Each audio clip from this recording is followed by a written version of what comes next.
I'm going to do a countdown towards a run. 3, 2, 1, go. It's me, Mario. Hello. Okie dokie. Right, so this is Super Mario 74 Extreme Edition, the harder version of Super Mario 74, released in 2012.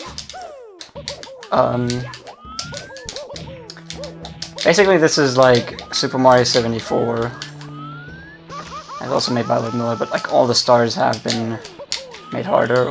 Some of them have been completely replaced by something else.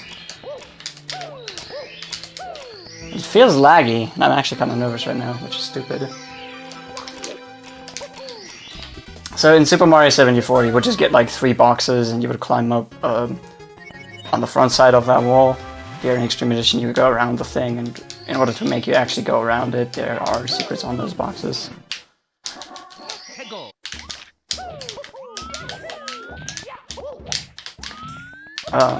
Okay, so 157 star is all the stars in the game. It's a bit of a weird number, but if you think about it, it's actually not that weird at all. A level in Super Mario 64 can hold up to 7 stars. Man, this is laggy. And so it's like actually 150 stars plus 1 entire bonus stage at the end. Alright, I hope the upcoming UFO doesn't screw me over now, because I'm doing this blue coin switch a bit late. This guy's gonna be active as I'm jumping for the coins. Right, missed 1 coin, that's fine. It's a bit embarrassing when I miss more than 1 blue coin, because then I have to go for a backup chuck yet.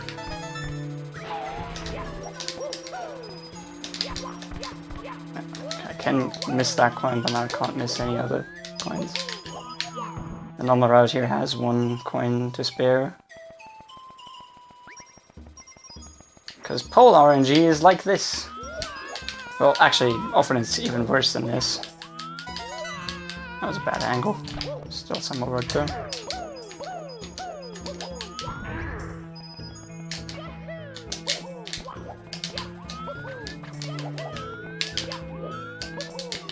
Wow, okay, somehow my kick is not a kick.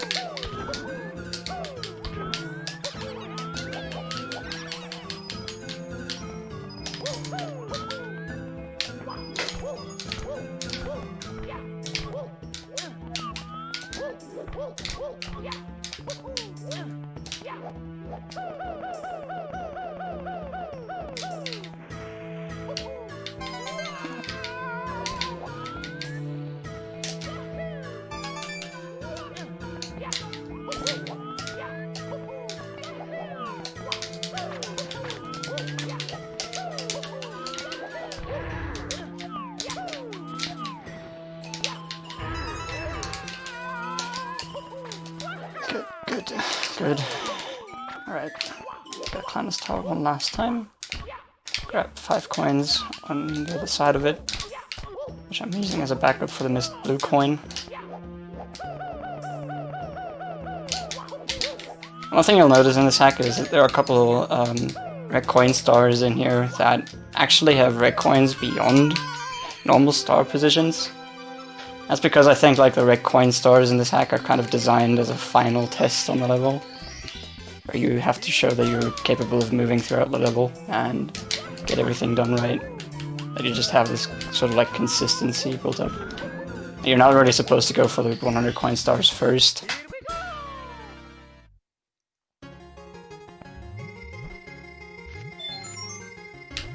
Like, this game in general has a pretty good difficulty curve, I find. It's not that super difficult in the beginning. I'm in course 2 right now, and a lot of these stars, like, we'll have hacks at this event that have stars that are significantly more difficult than this stuff. But it's only course 2, so like it gets a lot harder towards the end. Damn it. That's pretty sloppy.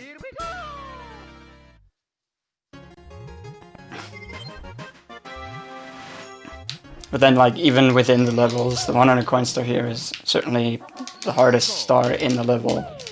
And it's also harder than some stuff in, like, course 7, for instance.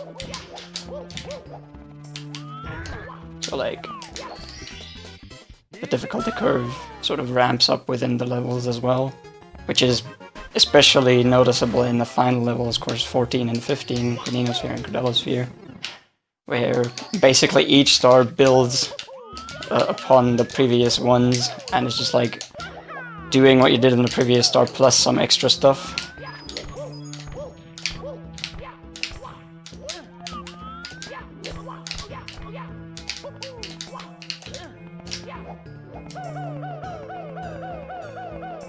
Yeah, it's also a good continuation from Super Mario 74, that is true. I started playing this hack because I was kind of proud that I managed to play through Super Mario 74 save statless, and I just kind of wanted to know how far I could get in this one. I would have never thought that I would actually be able to get all 157 stars save statless, let alone speedrun them in a sort of marathon save way.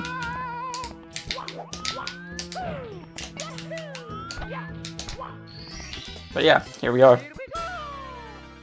Just, it kept me hooked.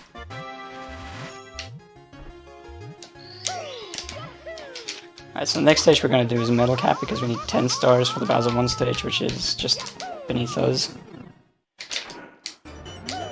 Oh, whoops, I'm not supposed to go for the red coin star first. Holy cow, I'm seeing like 3 frames per second. Damn it. I should probably close Discord. I think that's causing a lot of issues. Tends to, at least.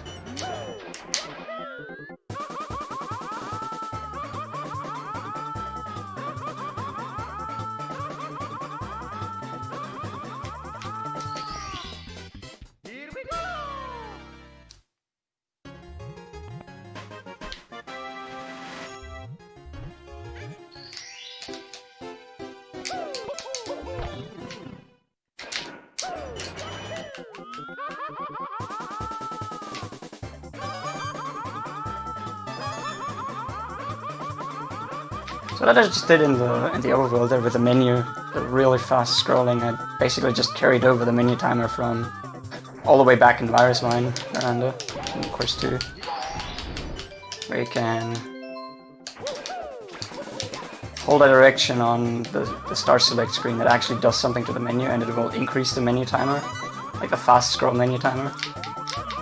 And it only resets when you don't hold a direction on a menu, so it doesn't matter what direction that is either. So like you can hold up on the stars on the save dialog, and it will go through a bonus stage like this, where there's no star select screen.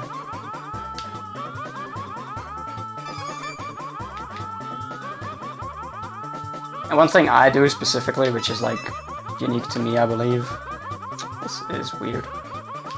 We're going for the Metal Cap. Probably could have survived just going for that coin, but don't want to risk that now.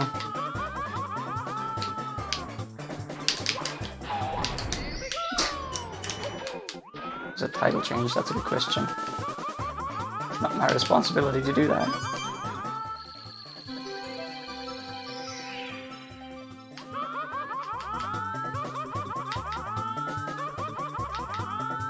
Anyways, what I wanted to say about those menus is that I try to just hold the direction that I will have to move in after the save dialogue every time, and keep the menu timer maxed out that way.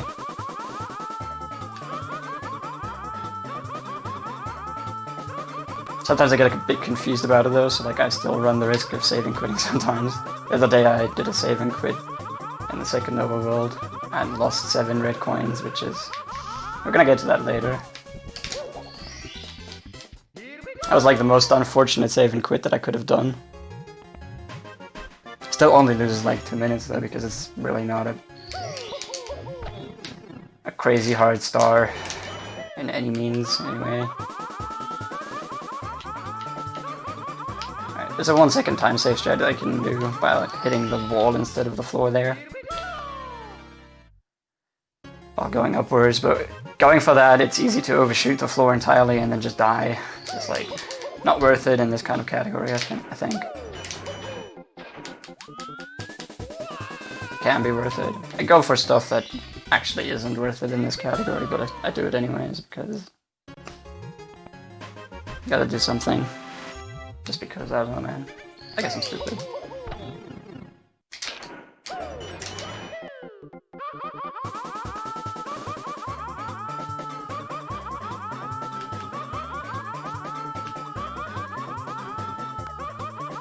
So one thing that's kind of inconsistent in this hack is the amount of stars in each bonus level. This one right here has 6. Nobody ever tells you that. So like if you haven't gotten all the stars in here, or you're not playing with star display or something, you're not gonna find you're not gonna find all the stars probably, because you'd have to search the entire game quite literally for stars.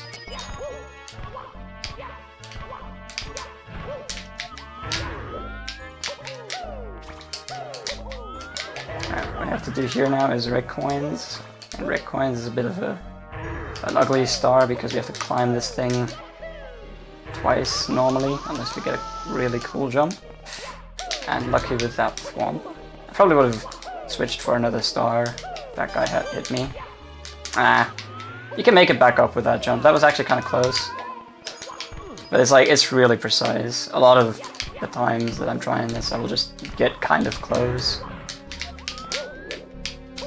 But just barely not enough. Also, that thwomp tried to troll me, but I'm better than him. It's important to note that the timing with the thwomps, Spaceman noticed this earlier, or noted that earlier in the 80 star road theory test, they're random in how long they stay up or down. Well, actually both parts are random, just in different ways. This is not good. I fucked up my wall kick pattern. Okay. So like, that makes this part extra annoying. The jump from one thwomp to, from the one thwomp to the other side isn't necessarily easy in the first place because slopes and such, and like the fire is there, and then there's the other thwomp that's just blocking you off.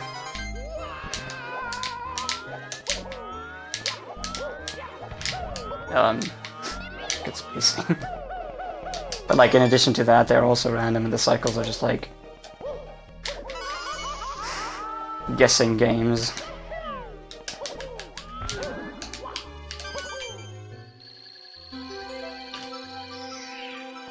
Good camera.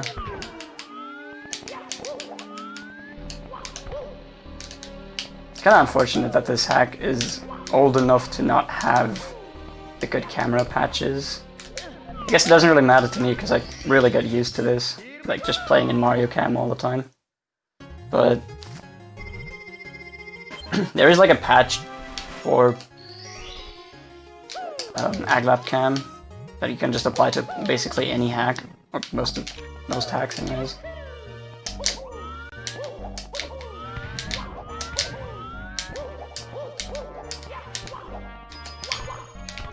But that is not allowed for speedrunning this because speedruns were around, even if this category, long before Aglap Cam was a thing.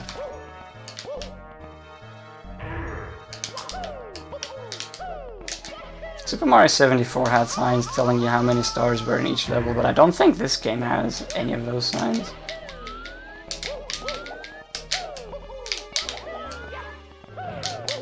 Alright, boss fight.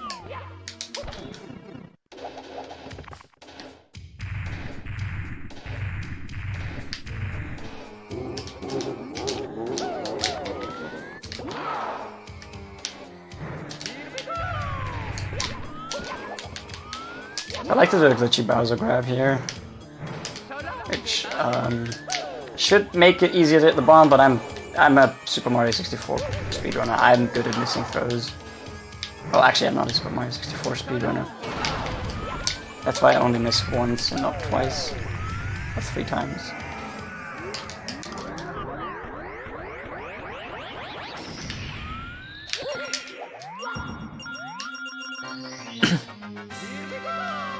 drink some.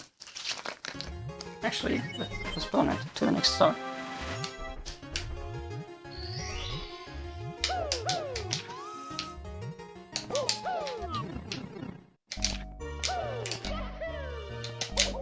Could have at least used vanilla parallel cam.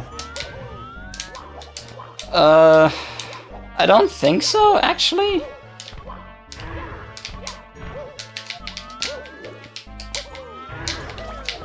SM64 editor, which I believe wasn't even called SM64 editor at the time, did not have that feature properly implemented for quite a while.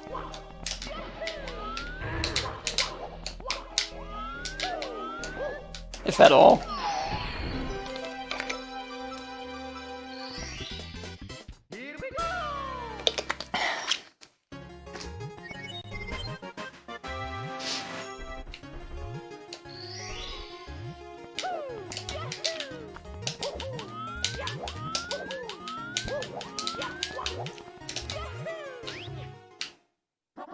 Here we go! Alright, this right here, course 3, has a lot of interesting stuff going on. The 100 coin star, for instance, is significantly more difficult than any other star in the level, including red coins, actually. Combining red coins and non-red coins is actually harder than doing them together here, which is also not the case for any other level in this game, I think. It has a fuck ton of invisible walls, because the level is like, the entire thing is turned like 45 degrees. Okay, I just barely missed that coin. It's kind of impressive even, because I did a jump in the beginning that I wasn't meant to do. And I like all the lava boosting.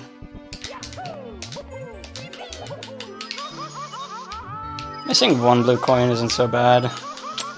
Missing that is kind of stupid. Not going back for it though. Dude, turn around. Oh my god.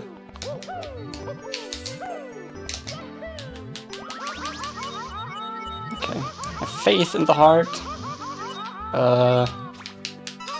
Alright. Not enough faith.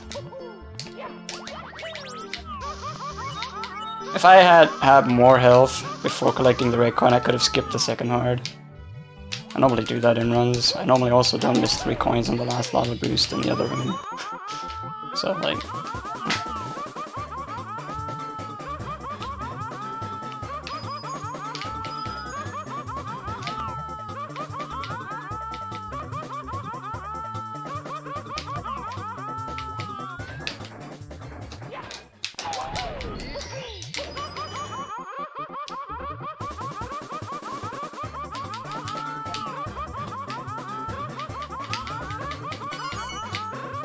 Yeah, we'll get back to this when we're at Bowser 2.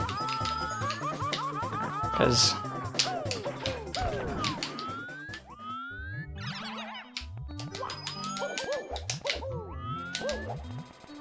something is fucked up big time in there. Man! I really wanted that coin. Alright.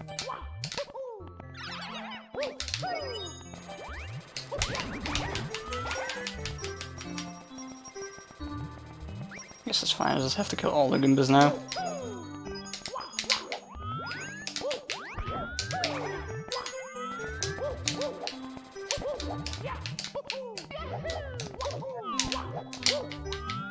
You can double star spawn with that cork box here, but like, no, not RTA. Not in the run.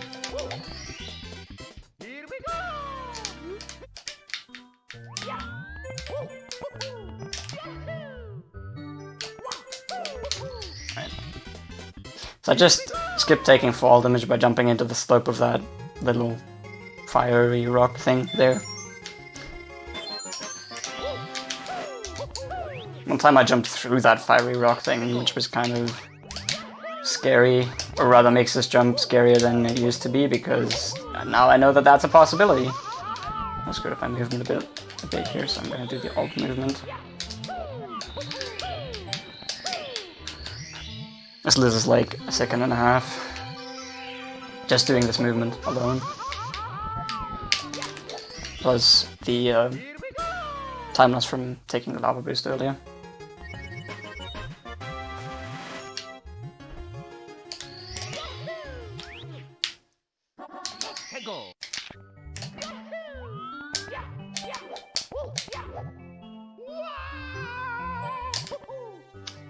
Alright, shoutouts to Chris Link for single star strats that I can then nerf for actual run strats. Taking the 3 bounce there, that actually, you're like 1 frame away from dying there when you're doing that 3 bounce, but it's consistent. It always happens like that. It's supposed to be a 2 bounce, but I was really far away from the star that time and I didn't want to die.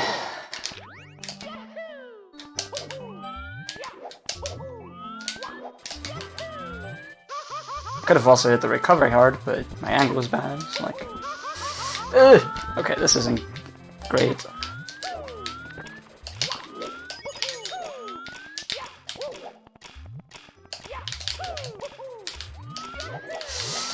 No, no, no, no, no, no, no, no, no, no, no, no, no, no. Okay, they're just double jumping. I was afraid I wasn't even gonna reach the box because my triple jump looked like it was gonna be short.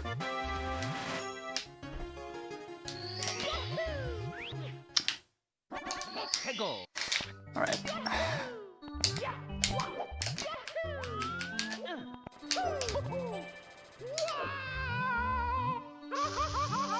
I don't really have a set star order in which I collect them. I'm more like going for them as I feel like. Which means sometimes I have to remind myself which stars I have and haven't gotten yet.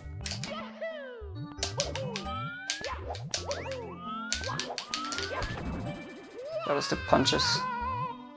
Lying this kind of stuff. Damn it. Let's try something new here. Walking on that box and doing an immediate ground pound. To turn around faster.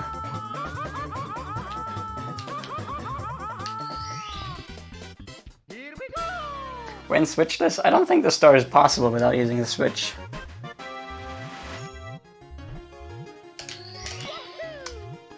Alright, I'm definitely missing something. Yep, I'm smart. Forgot 2 stars in this level. Is that possible? I don't think switch this is possible. I'm too low.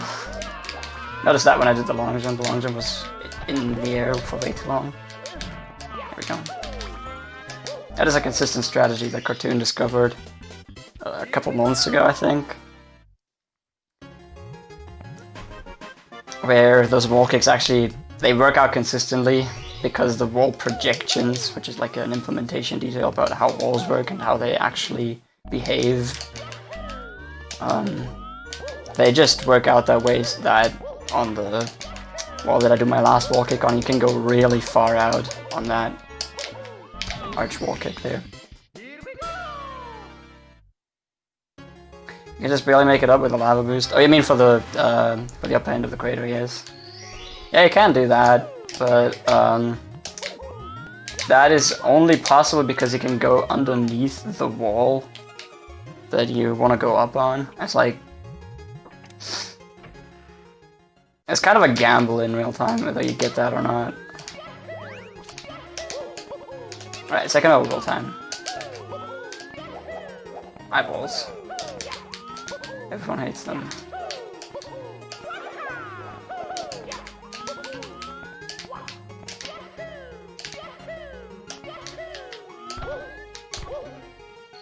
So I'm doing a chain long jump there. It's not necessary to do a chain long jump to get speed and angle to work out for that star. It's just something that I guess ends up being easier ultimately. Okay, so now what you're gonna see me do is I'm gonna collect red coins and I'm gonna collect stars that aren't red coin stars. I can do that because when I'm collecting a star, it doesn't kick me out of the stage. Instead, it just respawns me inside of this stage. And that causes the game to, well, not necessarily remember, it just doesn't explicitly forget what the objects have done in the level. So like the red coins will persist across star collections, and all other sorts of things also persist. Like when I kill a Goomba, it will be killed still after, even after collecting a star.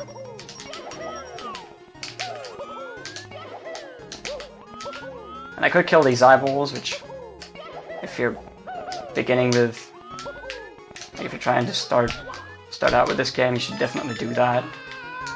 Especially since you only have to do it once for all the stars if you go for them in one sitting.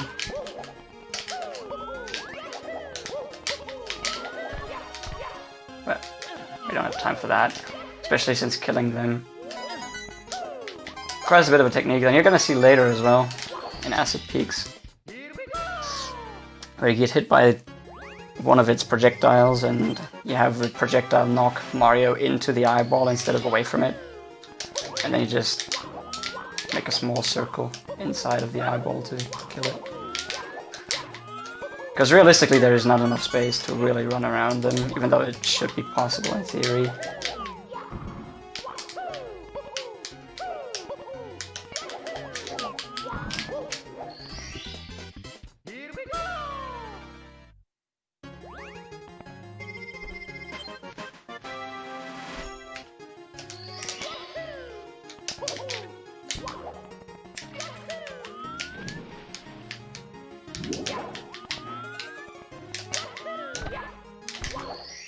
This star is a bit of a weird place.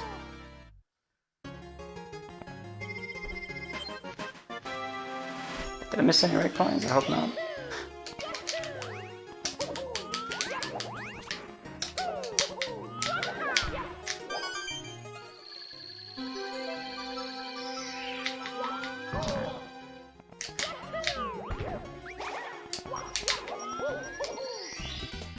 One fun thing about ground pounds is that they actually extend Mario's hitbox a little and he moves upwards while ground pounding, which is pretty weird. So grabbing red coins like that is not entirely uncommon in this type of hack game. Well, generally just a strategy you can do. Alright, oh, supply slide. Old shitty supply slide. So this green slope with the 1-up on it is an anti-cheat measure, but actually it doesn't work. You can still just go down in one fell swoop. However, this level has 2 stars that are not so nice, and 1 more star that's just location bullshit again. And this next star here has an insane trick. Bad. I was trying for a bit earlier and I literally couldn't get it pretty much at all. You don't have to do it like this, it's not intended. It's like the coolest way to do it though. I'm just gonna kill myself. It would be slower to collect the other star. That feeling of depression. If I die another time on that star, I'm just gonna try something a little different.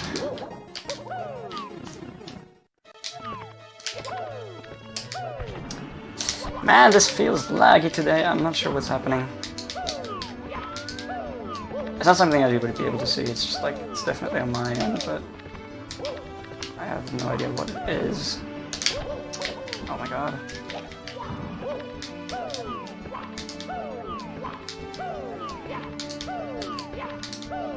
To recite a cool technical fact. This is hard. Damn it. Okay.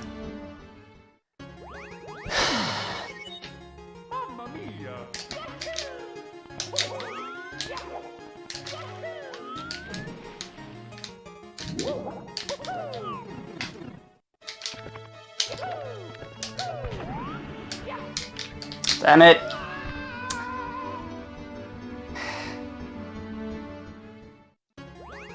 Alright, because I failed that one time, just now I'm gonna go back to the fastest strat actually, because apparently neither work.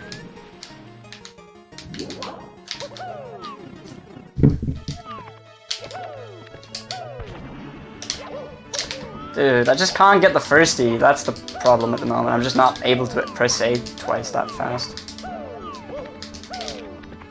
Or rather, that's what feels like is a problem. The real underlying problem is probably something different. Probably that I'm jumping too late with correct angle and position in respect to that. There we go. So I suppose you can tell that that is actually really hard to do.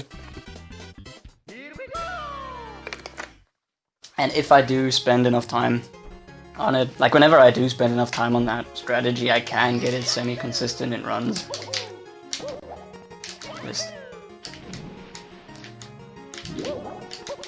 I will admit I have not practiced a lot immediately before the marathon. Oh my goodness.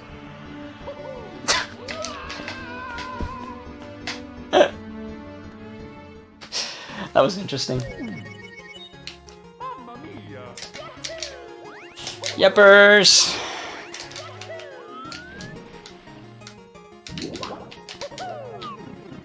This route I'm doing right now is kind of designed to do Overworld 2 somewhat early, because it goes like that a lot of the time. So you wanna...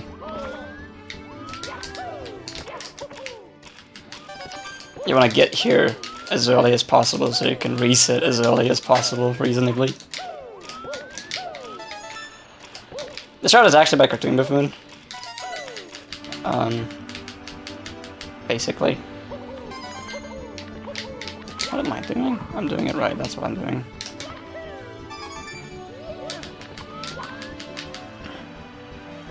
And the main point of concern is star number 52 in my case. I think it was 51 in Cartoon's case. Doesn't really matter, it's in Bowser's Quicksand Pit. You might know that level name. Firstie Pit. Dude, what the fuck?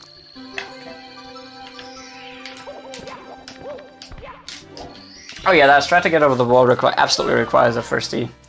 The slope you're going over is really steep and it's a slide level, so like you lose a ton of speed when you're going over that slope. In fact, that one time I basically got the strat right, but I still didn't get enough speed to get over it, or rather I held the wrong angle in the air and on the slope. And I might be dead. I'm ground pounding. I'm not dead, okay. So ideally for this star you want to go as parallel to the slope as you can, but still slightly downwards. Which makes the strat prone to oversteering a little bit. Speedrunning is all about resetting as early as possible. Not necessarily always, but here it definitely helps to get this stuff over with, because this really is like also mentally exhausting. Okay. That used to be the single star strat. It's still extremely hard to do, but I've gotten good enough to do it in runs to make it worth it. Especially since the alternative route, which actually does the crossover wall kicks like you're supposed to do, it's just something I still fail it from time to time. It's just like not that much more consistent.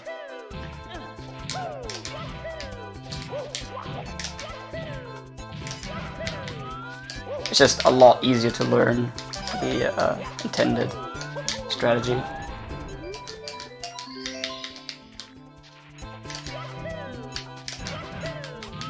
Alright, red coins here are a bit of a meme. You just gotta climb the level twice and collect a few coins in the beginning.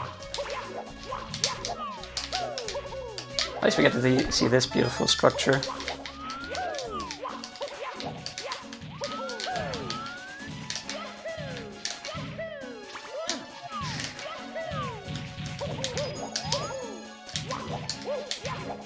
Also because of the fog, I'm using a lot of zoomed in Mario Cam here, so that I can actually see some of the stuff. Damn it! How did that not give me a double jump? It's like the reality froze. Alright. Long jump. I'm always inconclusive about what movement I want to do here, and I know that the long jump is the correct one, but I still end up doing other stuff all the time, and then I mess up the wall kicks to get up there. Because they're really skinny. Alright, double long jump there. That's easy to miss. Like, it's not hard to get, but it's easy to miss. You just fall down there and it looks stupid.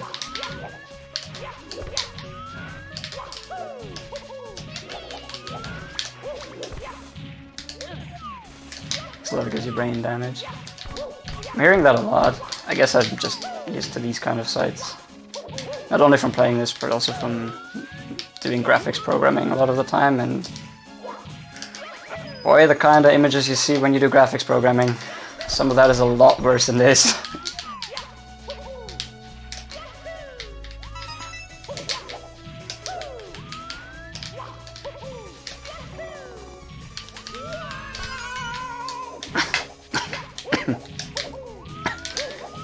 Wow, I choked on thin air.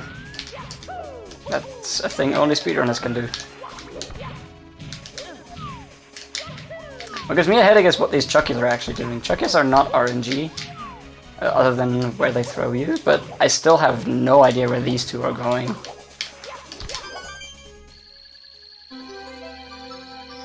Like, it solely depends on when Mario is entering their home radius and all that stuff, and where he's looking, at which point, when he's moving behind them, all that good stuff, but it's hard to keep track of where the Chuckies are and where Mario is in relation to where they are in relation to each other, when Mario is literally, like, half the level beneath them. Alright, here are some stars that are also part of 50 star. Which, I'm not sure if 50 star is actually run later on in the marathon. I think it was in the schedule at some point. I think it still is, actually. Damn it. Yeah, I gotta do this now because you can't do this in 50 star. In 50 star you don't get the vanish cap switch. It's supposed to be a backup, but only so long as the switch is pressed.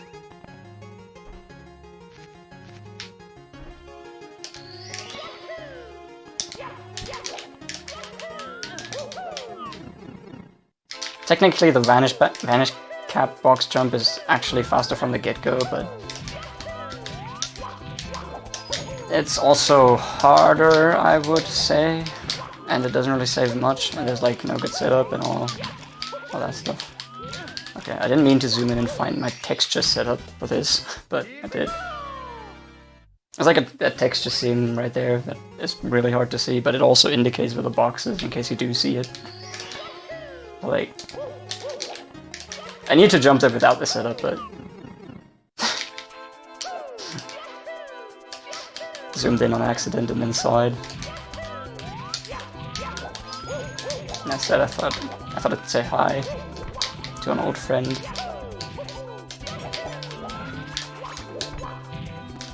Nice firstie.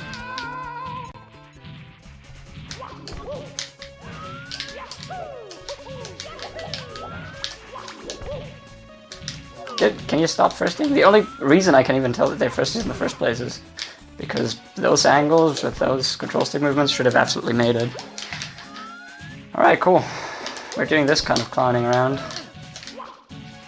I like to say this doesn't happen often, but quite frankly this kind of stuff happens all the time.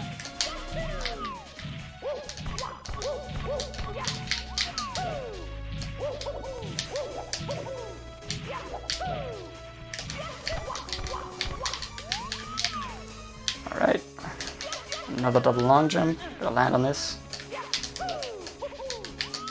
It's important to hold neutral during these landings, otherwise Mario just keeps his momentum and flies off the other side.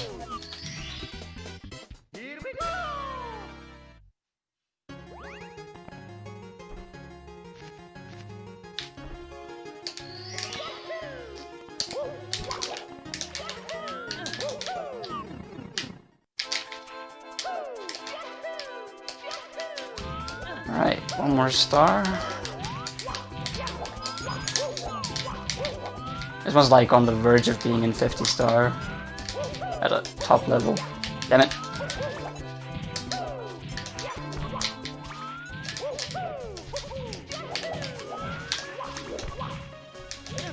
I think Arthur did it in his 29.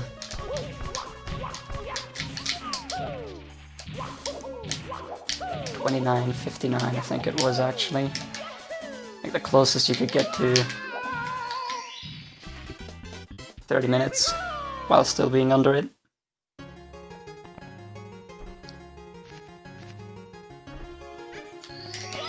Alright, it didn't save. I kind of want to save because I only have 3 lives and this level's kind of like a... It's easy to die in. You know what, I'm just gonna grab a star and then I'm gonna save and then go for 100 coins and I'll save on that as well, and I'll save on every star, even though I want to hold down on the control stick. Because that's where Mario needs to go.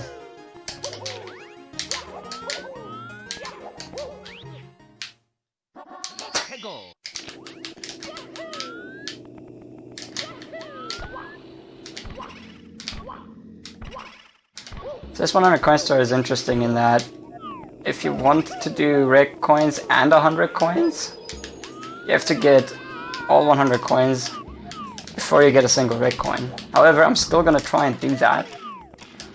Let's see if that works out. Depends on whether I get all the blue coins here. And then survive this next jump, which is kind of tricky.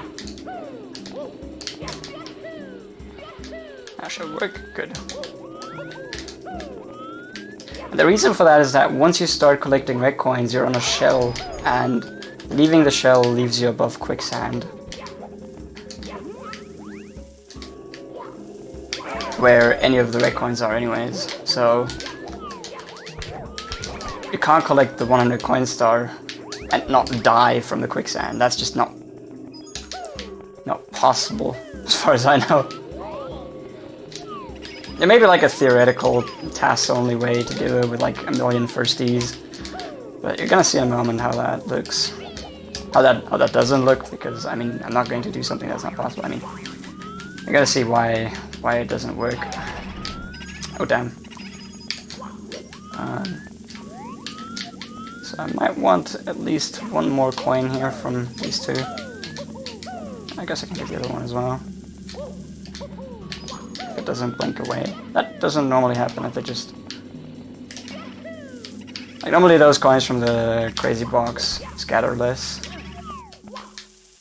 That fire splitter is really not doing its thing here, is it? Damn it! Good one, good one, good one. That was really late into the star.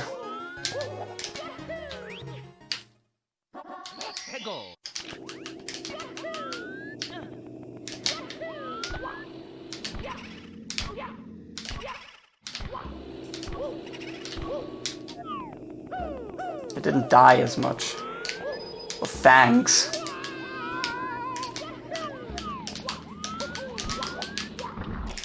I just died once.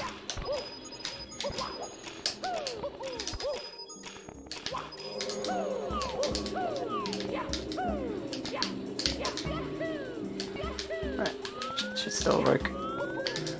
Now that I got my visual cue fixed. God damn it, this is like... Ah!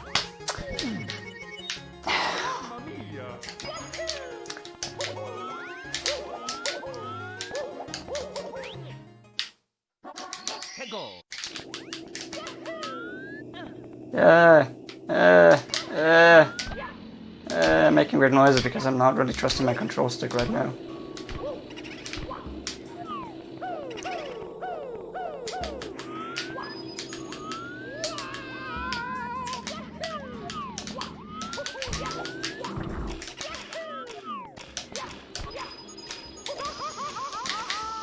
That's new.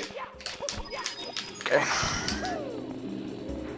In this case, I will actually die on purpose. Well, given that I actually, you know, managed to maneuver the level, maneuver through the level this time. And then I'll be down to 0 lives, which is also cool. Entering course fail, made it mandatory to reset the game at some point, so I might just do that after collecting the 100 coins, so I'm back to 4 lives when I'm going through the rest of this.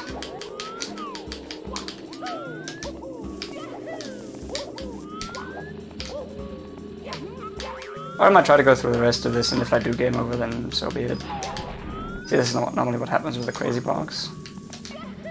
I should be good on coins.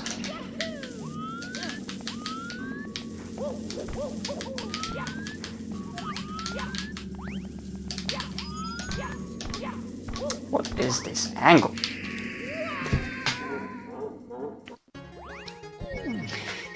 Okay.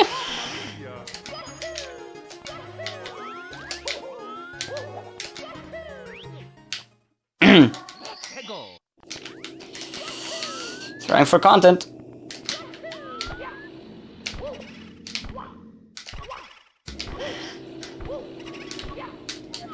That's why it's a 4-hour estimate.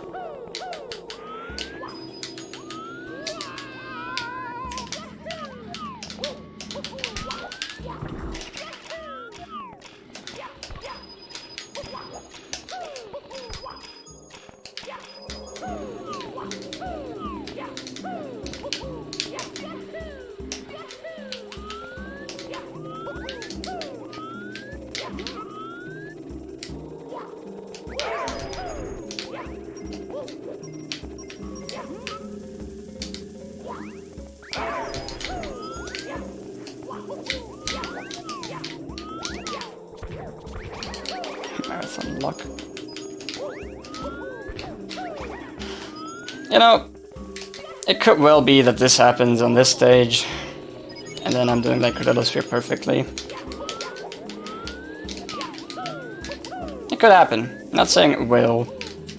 Don't have that kind of confidence. Would never have that kind of confidence in Gordellosphere just because it's Gordellosphere. But you know. I'm actually not too surprised that this kind of stuff is happening.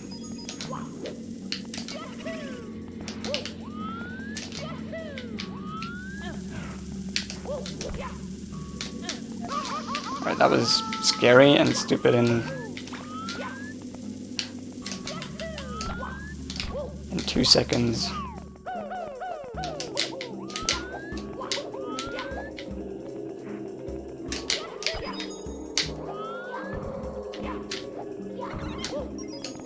I didn't need that coin. I just realized.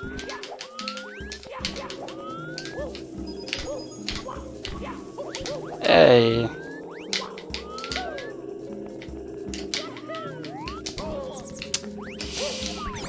Would you not? Oh my god.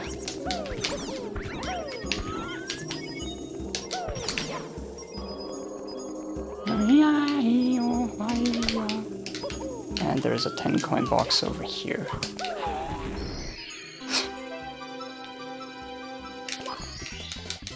I am going to save.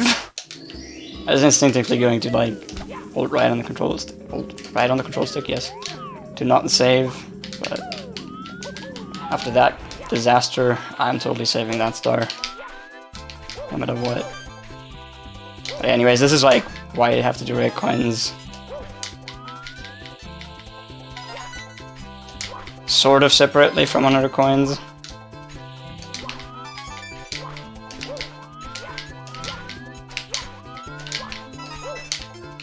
Like, not a single one of these coins is safe to get.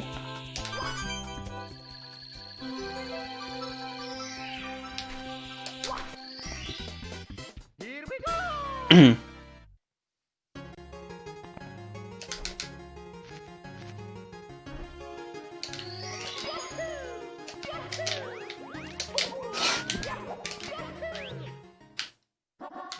go.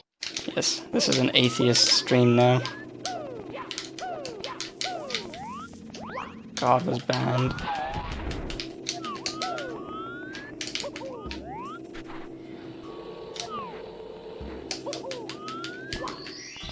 So side flip diving over that is, in my opinion, actually the easiest way to get over that wall there.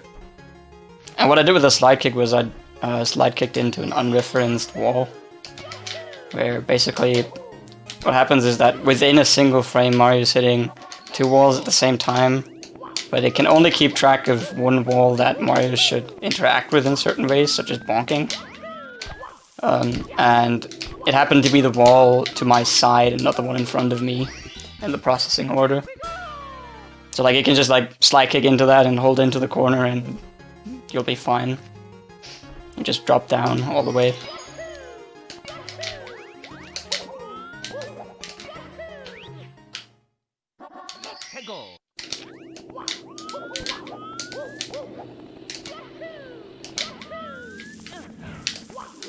One thing that's sad about 157 star is that since 100 is combined with red coins, you don't get to see the boo bounce.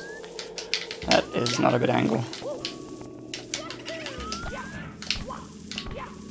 So for the red coin star you can do a boo bounce. Oops, the star's over here, not the other direction.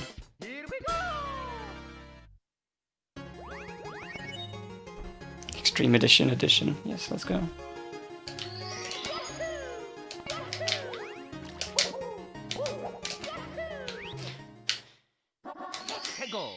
Right, King Boo fight. My strats are outdated for this, I think. Cartoon does something else entirely. And the single star strat is like a firsty to a regular wall kick to get onto this platform immediately. But like, all of that is just... I'd say it's more preference than actual necessity. And I'm actually not saving here, because I really don't expect to die on the next level. Watch me die on 100 coins in Drowned Factory, let's go. Most boring stage of the game.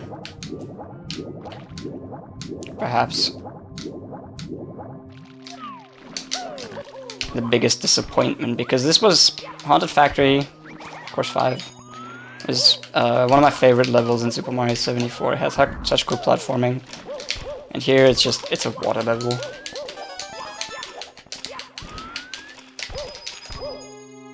And the only hard part is this blue coin thing here. Although that is really hard actually. Because you don't really get to see, like you have to do these weird wall kicks, they're very arbitrary.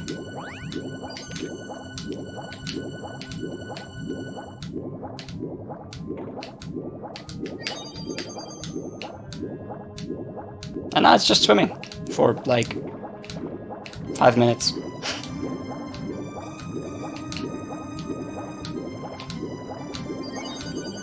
And a little bit of walking around and killing Goombas.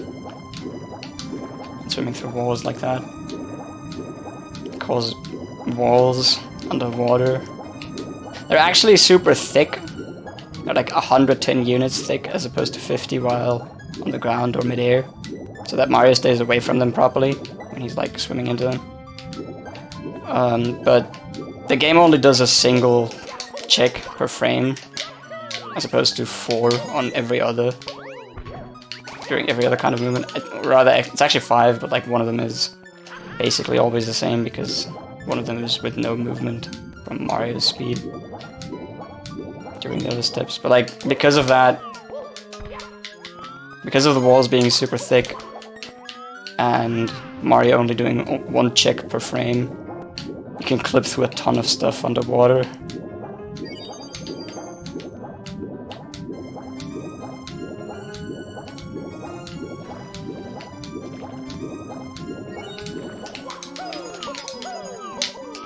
Damn it. That movement is actually pretty hard to get a triple jump wall kick there. Hit the wall 1 frame too late. What you're seeing here is actually also an artifact, like where Mario was just jittering around. That's also an artifact from the walls being 110 units thick underwater. Because some walls are actually not found until Mario is way too far into them, actually.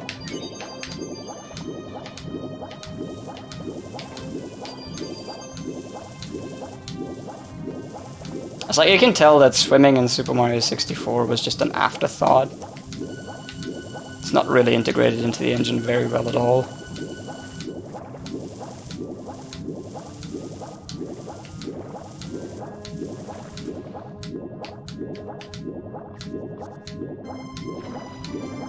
Where's the Skeeters this time? I think Skeeters are RNG dependent. I couldn't tell you for sure though.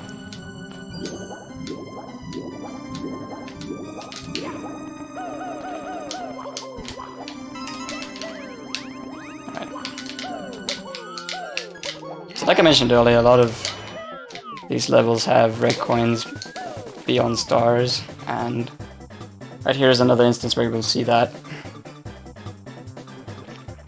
Using this metal cap, the way I'm just doing it now, it's supposed to be a star that I'm absolutely not going to collect now.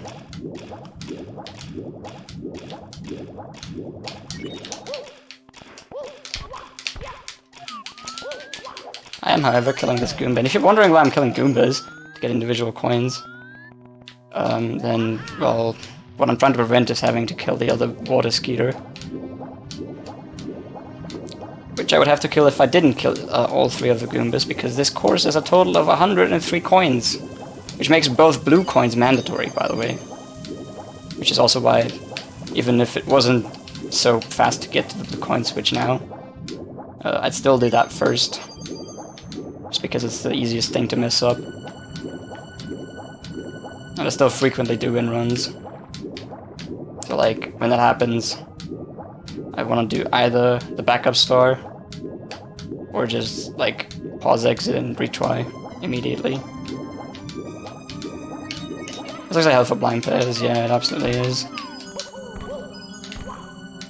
This is basically an underwater maze, it's like the absolute worst thing anyone could design. Right. There's a constant fear that a coin from that 10 coin box will just drop into the hole out of this room. But it's never happened, actually. Not so far. That's why I would watch a walkthrough and then you forget it, yeah, absolutely.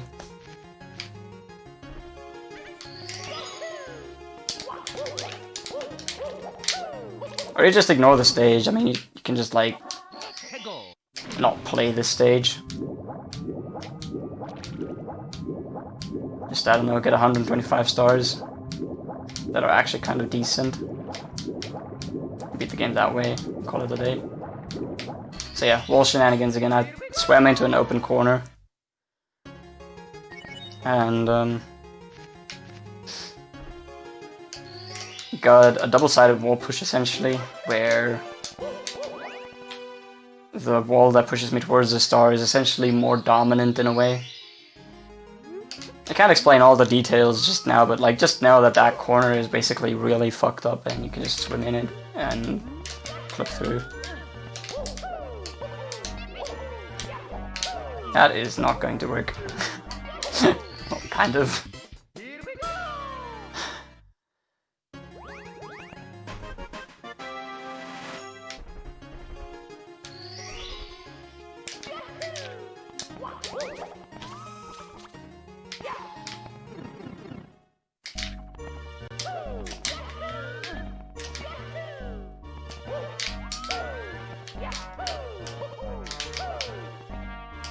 Alright. First this time. How many tries will it take? Not actually make bets on this, that will actually just make me nervous. Fuck. Okay. Let's just reset now. It's me, Mario. I'll explain what I'm doing there after I get the star. And by after I get the star, I mean after I get the star.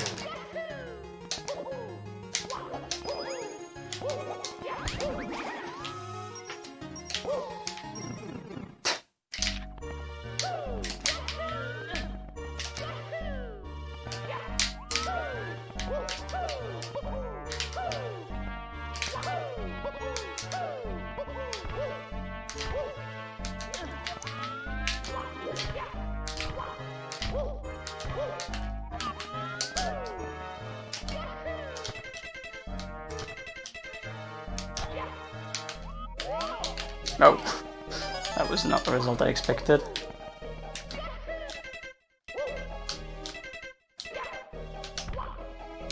Okay.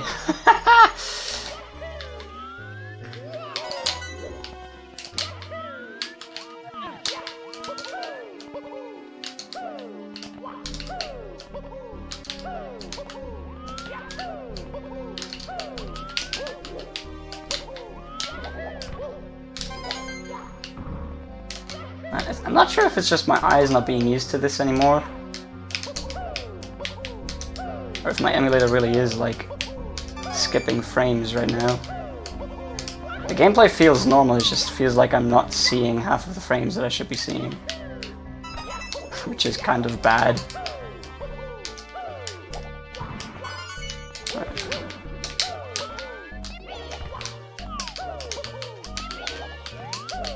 Also nervous for a second try, what I mean, just because it's a marathon run. I'm actually killing that Chucker now.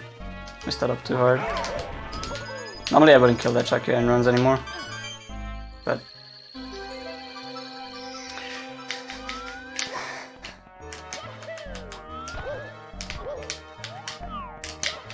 I just want to like not screw this up now and sit here for 10 years. Which is also why I did this and not the long jump from the roof. And so what I did with the firsties there, got that question a lot when I first started doing it, is I did a pause buffered A input basically. So the difficult thing about firsties obviously is that you have a single frame to input the A press. And if you don't hit that frame, then you're just either getting no wall kick at all, or a second frame or later. And what I did with the pausing is I made the case where I don't get a wall kick at all because I'm pressing too early interesting. Because let's say I missed the frame that I'm supposed to wall kick on, but the game is now paused and I have a chance to release the A button that I inputted too early. And then I unpause the game and press A exactly one frame after unpausing. It'll be as if I pressed A in 2 consecutive frames, sort of. And the second one will then hit the firstie. I'm not sure if it actually needed that this time.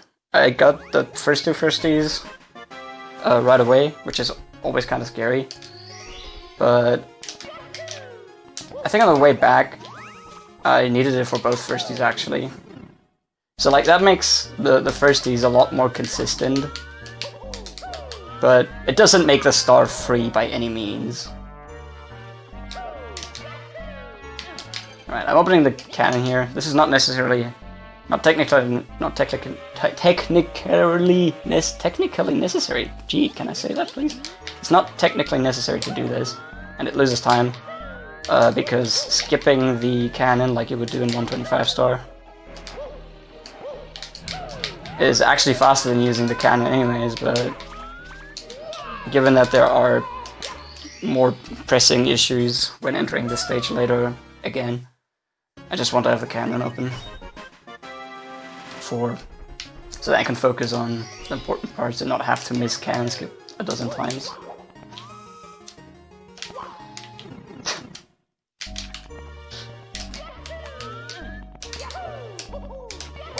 Pro tip for speedrunners, don't get beer in your nose. Alright. So the rest of the stage is just random stars scattered across the level. And then after this level I will actually continue because I already did a reset, because I already game over it, because I'm bad. But I'll go back to the first overworld and finish that.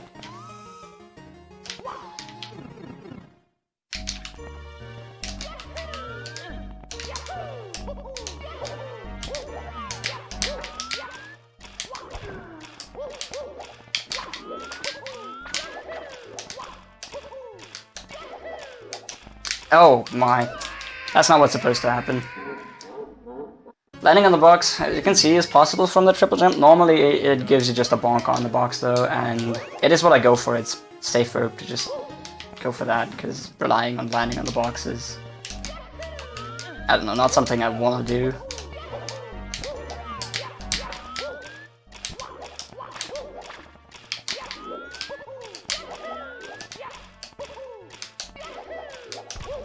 Ah!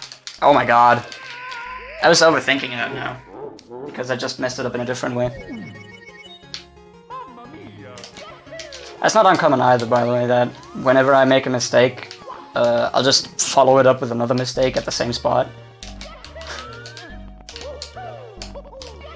because something is like out of balance and I'm trying to fix it, and trying to fix it often leads to fixing it too hard. Dude, what the fuck? F-bomb.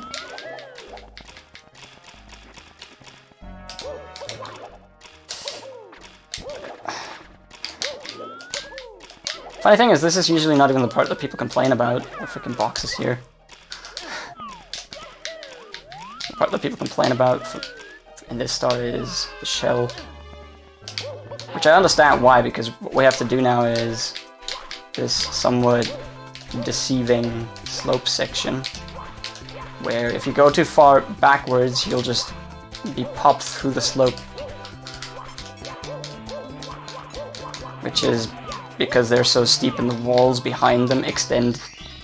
Like, the wall hitboxes extend through the floor and push you through the floor. They do that a lot. And the actual, like, it looks like you have a lot more ground to stand on than you actually do have. Real harsh start in this level, yeah. Died twice on that one, only once on red coins.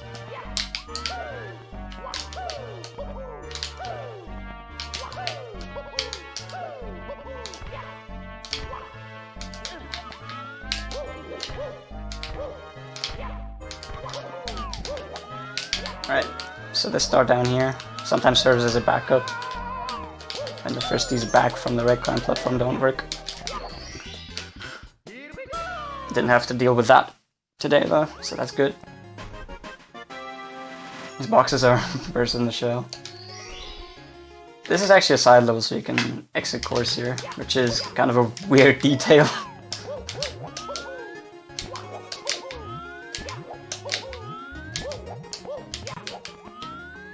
Yeah, the shell is really bad because it's so deceiving. It looks like you're gonna land just fine and then you just fall off.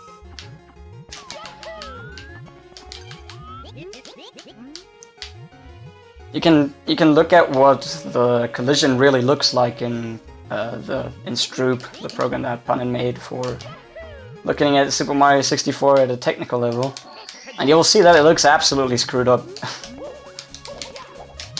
Like, there's walls penetrating through floors everywhere.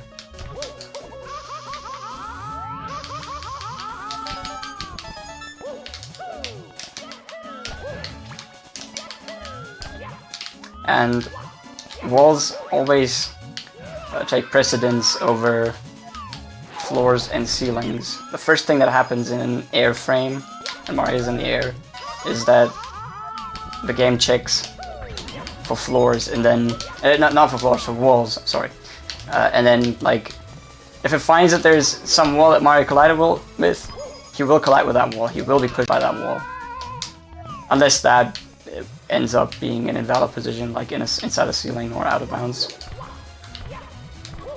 In which case he's not moved at all, and rather bonks on something that isn't the wall. Perhaps it is the wall. No, it's not the wall in that case. I mean, like, yeah, the details are silly.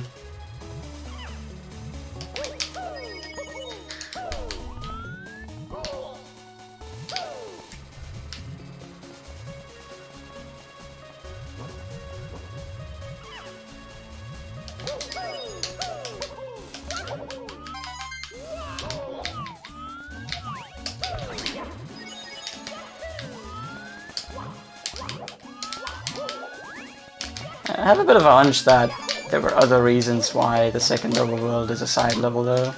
Not just that the stars in there should be placed. I mean, I don't know what Ludmilla's intentions were. But I feel like this hack would have been just fine without those stars as well.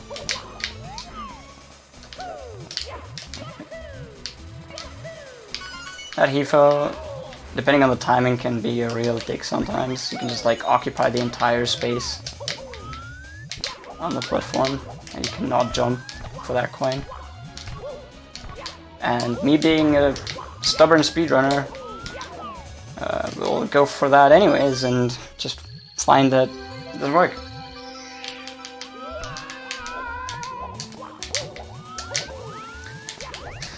Alright. So I am doing 100 coins. It may not really look like it because I'm only at 50 coins now, but like this blue coin switch, literally 10 blue coins.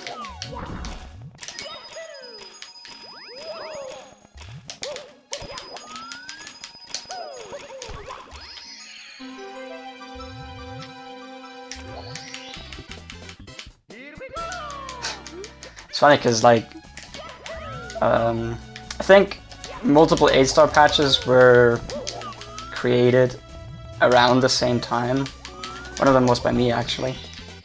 I'm not sure if that actually like got out into the public because I made that for some specific person, and I'm not sure if they worked with that. I don't remember who it was though.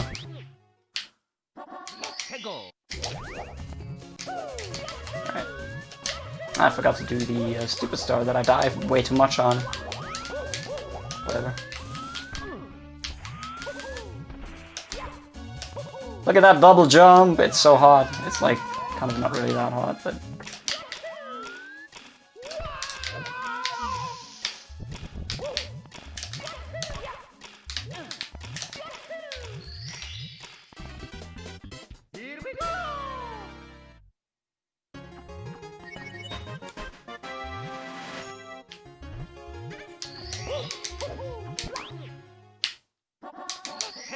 If I recall correctly, I also made a variation of the 8-star patch where star IDs are no longer level bound.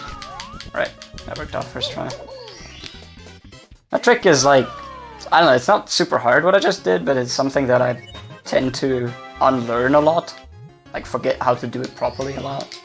And I just kind of winged it right now as well. It just happened to work out. Just kind of good, honestly. It's like the fastest death that you can find in this game.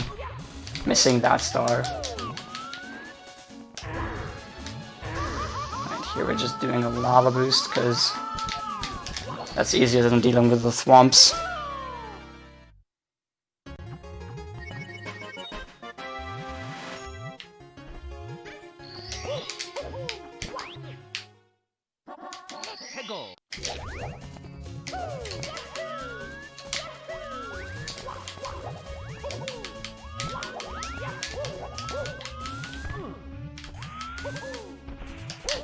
I don't like that red coin placement near this hole, or like in this hole actually though. Because when you're down here, you're not dead. You actually have to go down here for 2 stars, but when you're down there, there's no way to get back up. And so if you grab that red coin and you fall down, it's just game over for that star then. Which is kind of uncool. Like, I don't like it when the game has these moments where it's like, I'm not sure if you're dead or not. Or if you just messed up, but it's not very clear about it.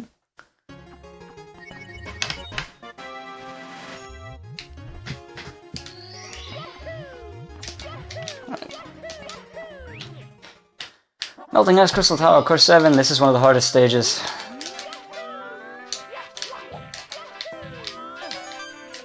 There's so much stuff that can go wrong. And like one misstep and you're dead.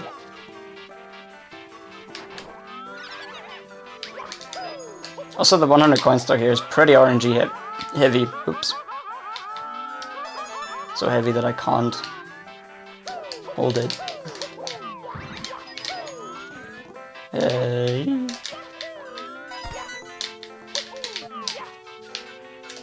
Like, I have a route that has 102 coins in it. So I just did something wrong. I missed 2 coins just entirely by being stupid.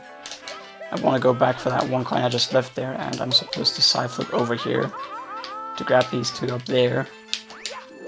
Then kill the snowman. Right, nice, we got a coin.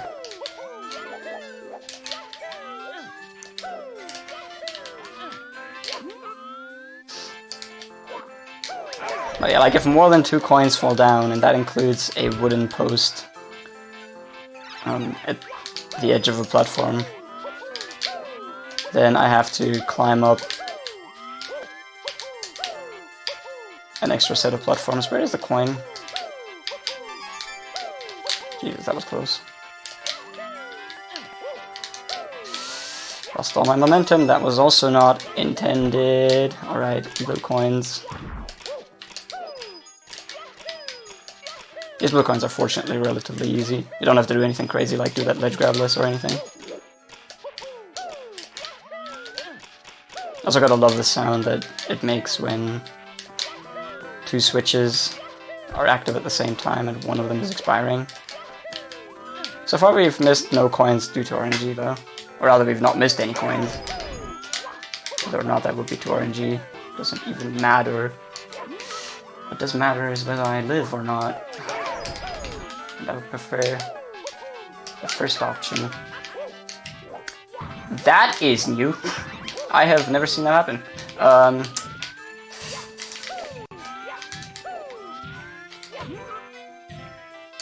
There's a good chance that I'll go down there anyways. And perhaps meet that guy again. Damn it, I actually get the first T. Okay.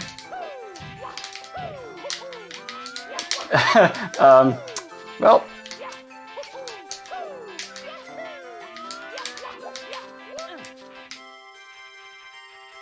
I think technically speaking, that's not RNG. I missed 2 coins there. Okay, very cool. It would have been fine, man. Freaking spin drift. What the hell?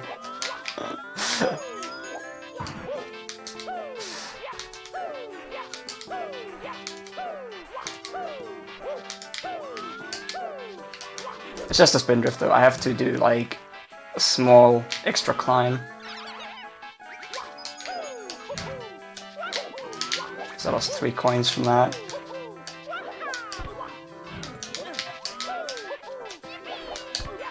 Man, the delay is real. Imagine trying to be interactive with chat.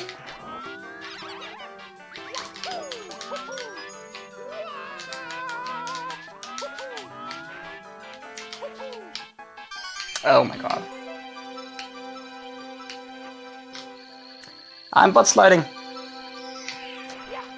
That's not supposed to happen.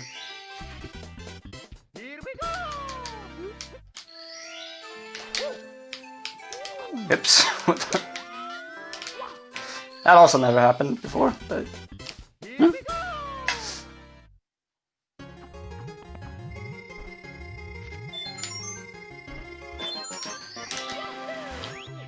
Will do, Pyro J. Will do. Long jump, okay. That is not what I'm supposed to be doing. So, there's a secret right here that you're supposed to spawn a box for. It's like the one box that's supposed to be really far away for the star. But there are several methods to collect that secret without the box. And that is one of them.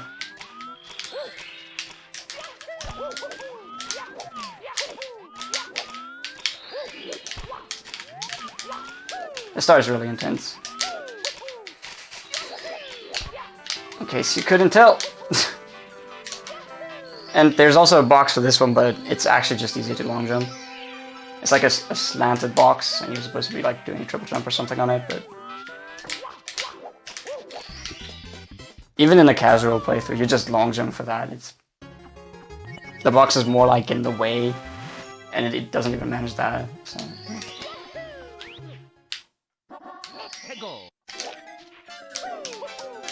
The coin route with that first T on that one coin is, yeah, it's like 25 to 30 seconds faster. Yeah, it really is that much faster. Actually, probably more like 35, really, because climbing up there takes a while. You're basically skipping a reclimb up to that point.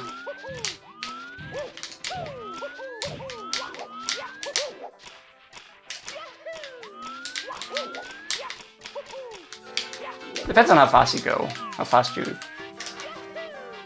dare to go in this level, which is like...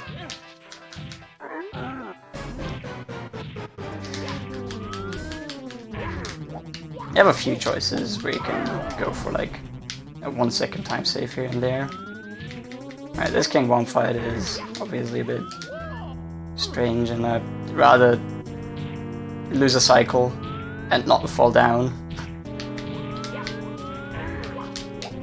Some inputs happen that were not supposed to happen, and I'm still falling down, so that's very uncool. Welcome to E. Everyone's favorite hack.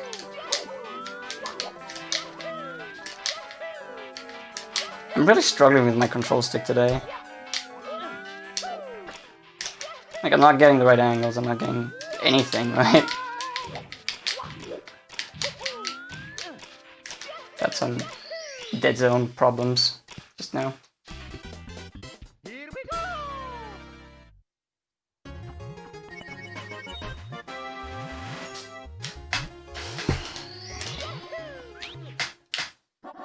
Hey, go.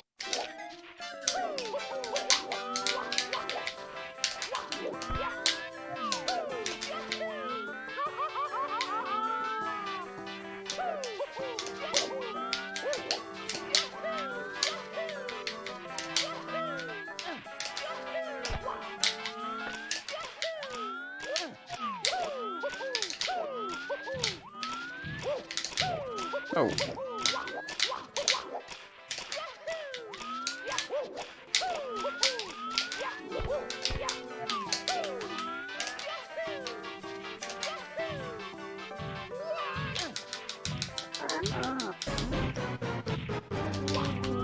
Alright, let's do it again, but right this time. No, that's not right either, but it works. I make him do a full turn here, normally. Which does lose time, but it's supposed to go like this, sort of. And then it's good.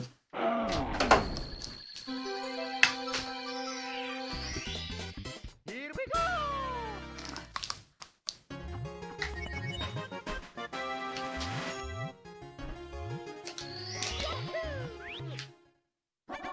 Hey, go. The giant is here.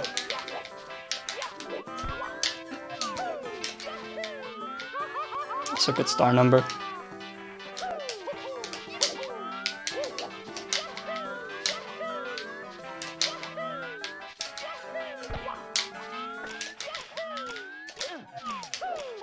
Alright, so I was falling down earlier from this platform. I was trying to perhaps at least back up with this star.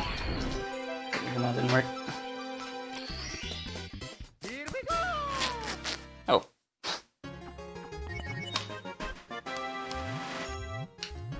Speedrunner's too stupid to pull off his pullover. That he pulled over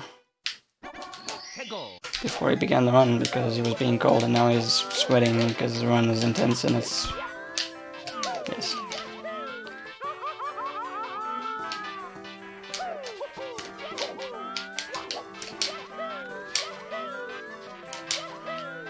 I have to wait for the next box start to have enough time to do this. Boing.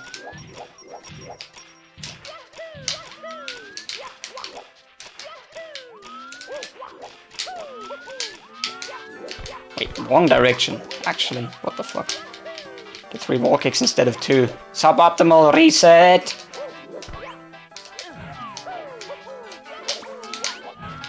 Right, so... going all the way up here is another star. And a crazy box.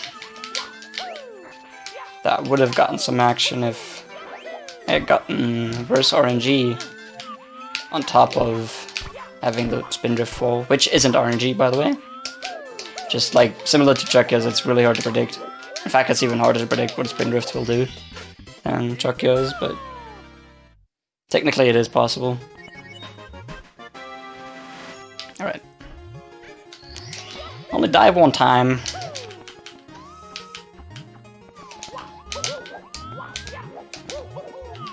I fell down one time. Where did I die?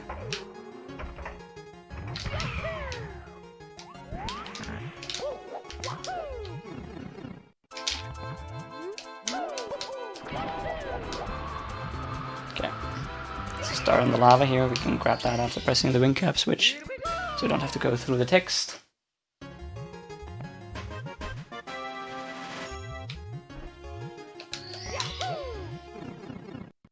Oh yeah, this game has pretty much, actually nothing act specific, I think.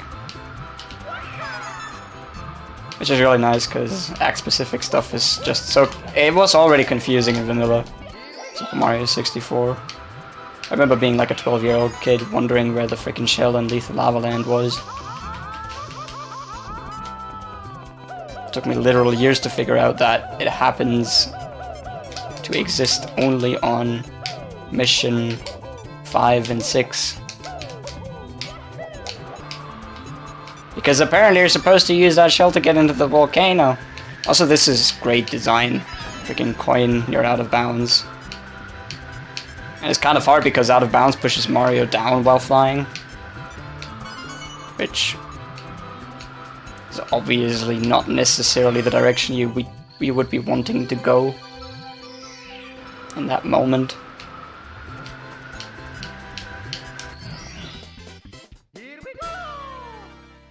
Bonus tards, yes.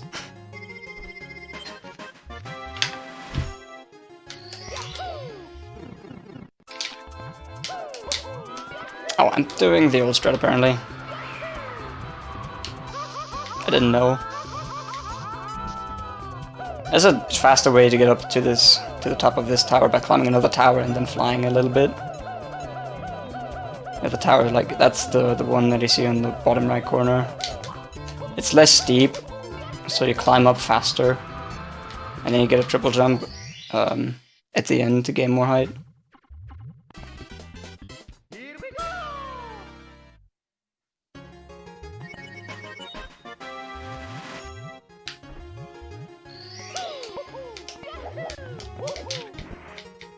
Damn it. So what I just bonked on was the inside of that painting thing. Because all of those walls and floors and ceilings for those painting collision things are actually double-sided. Since they're untextured and apparently SketchUp thinks that means they're double-sided and should be exported as triangles in both directions. Right. 100 coins here is kind of annoying because there are exactly 99 coins other than a set of 20 coins that is specific to one particular star. So we're not actually combining the red coin star with 100 coins here, since that is inefficient, since we have to go and basically get to another star anyways. My controller is definitely not inputting full inputs right now. This is bad.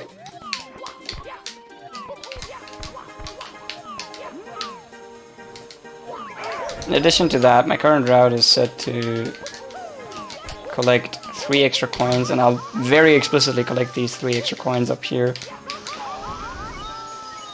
Or rather 2, because that's enough. They're just backup, they're just like safety. In case anything goes wrong here. It's like, it's 2 safety coins now because I missed one of those safety coins. But yeah, that's exactly what I'm talking about. I don't need to go for that coin now. But I did go for that 1 coin.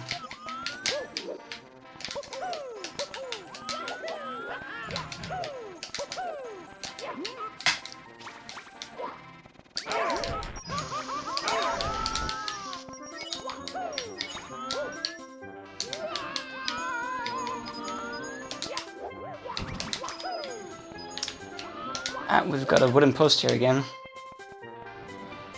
4 coins, please. Good. So, I'm a bit of a scrub here. I set a fixed camera here. Dude, I'm seeing like 3 frames per second. What the fuck?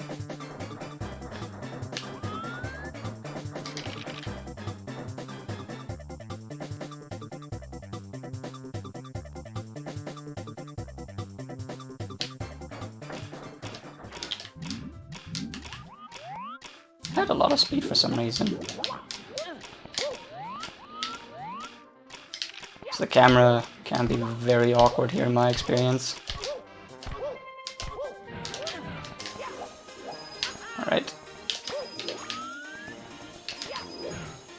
So I don't think it's my controller dying, it's more like the emulator struggling to display images at the correct frame rate. This is your least favorite E level, probably. It's close. I think Ground Factory is worse. But they have this striking similarity that they added water to a level where there was none previously. So I just failed an easy triple jump. It's slightly faster than what I did for 100 coins.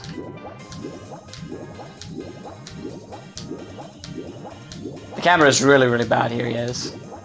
It's because it's like Course 8, it's shifting sandland, it's like it has the camera preset for inside the pyramid or something, which has like a ton of hard-coded stuff. The maze section here is especially bad. I'm going to be moving around in Mario Cam, and even that is not going to work properly. But don't you ever dare zoom out from Mario Cam into zoomed out Mario Cam, or God forbid, Lakitu Cam. Dude, I'm seeing 3 frames a second.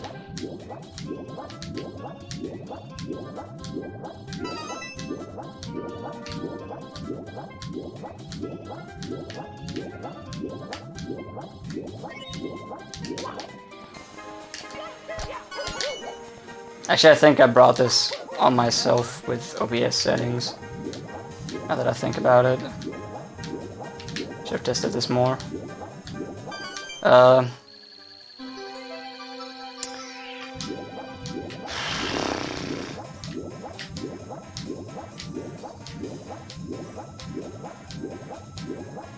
Well, so if you, in case you're still here,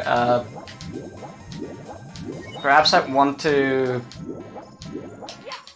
before going to the third overworld, perhaps I want to stop stream, change settings a little bit so that it doesn't lag quite as much, and then go back online mid-run, if that's okay.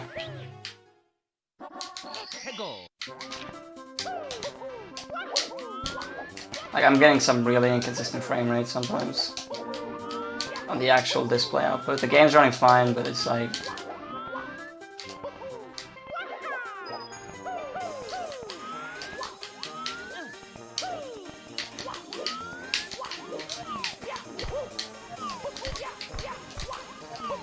some moments just feel hardly playable because my CPU seems to be overused from encoding the images.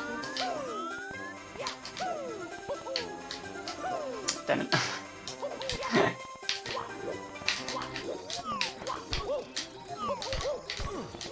like just now. Holy shit. I can see a thing.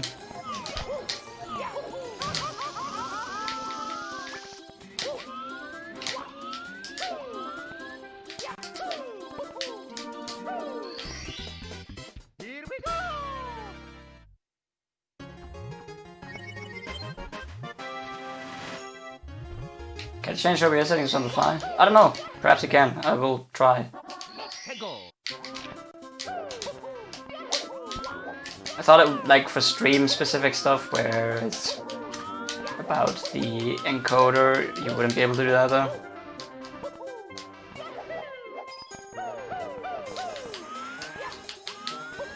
Oh yeah, star count-wise, we're like halfway done, almost. But in reality, the run hasn't really started yet, even. Whee! Alright, let's see. Settings. Video. Output. Yeah. What the fuck was that?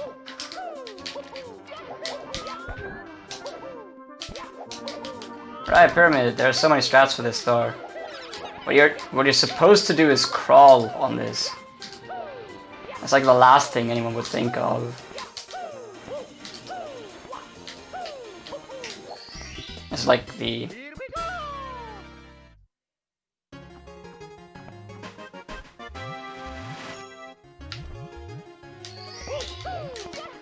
the easier, 해골. the easiest way to not crawl, I guess. You can go like forward up the slope, which is kind of hard because there's like a wall triangle in the middle of those slopes that likes to push you around unpredictably.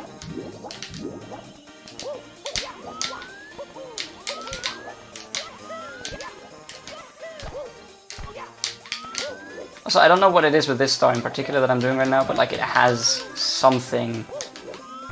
It's cursed in some way. It always goes wrong in some. It always goes wrong in some way.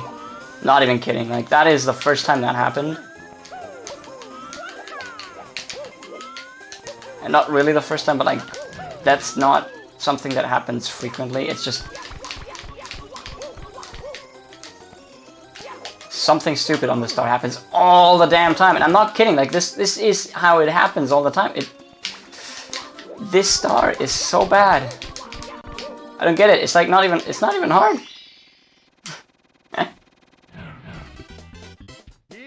It just always does this.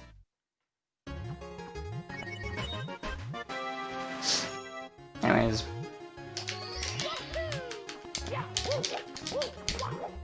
I'm going to grab Mips one time now. It'll look like we forgot about him later, after the next level, because he's just going to be in the same spot, sitting there, with the same text. Actually, it's different text, I think, but you don't look at the text. I don't actually even know if it's different text. Isn't that funny? 해골.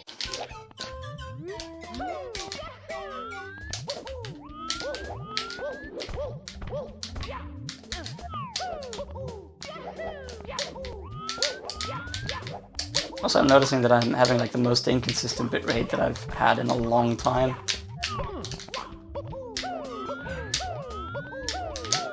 I'm wondering if my lag has to do with that.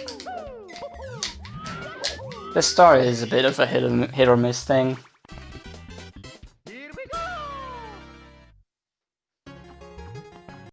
It's kind of hard to land on the blade there.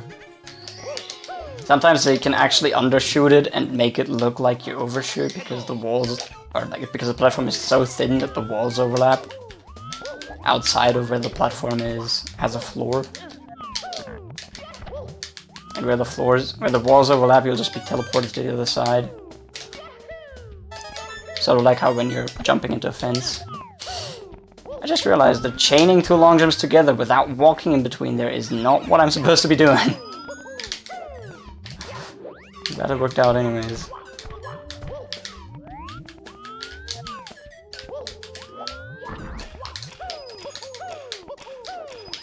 Right.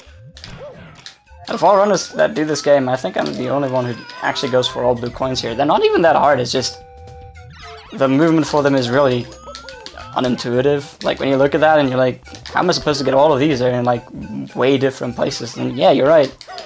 But what I found, like the movement that I'm doing is really not that difficult.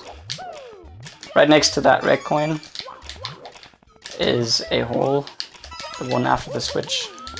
The red coin itself is on the ground, but like the way I collect it, I sometimes run a risk of actually falling into the hole after collecting the coin, which is dumb because for that coin I think there's no recovery. We're just dead in that case.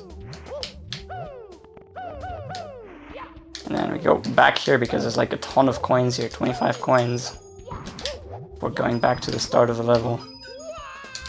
Bit of a weird design choice in itself.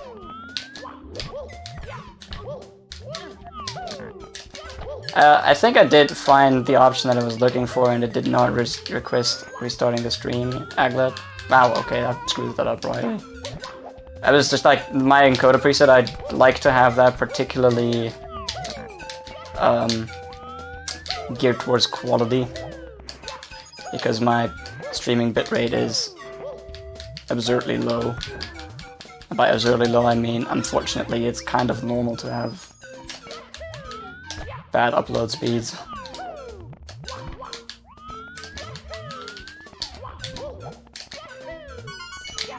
Right, so this last coin is actually above a hole. But it's only scary if you don't know what you're doing, and I do know what I'm doing.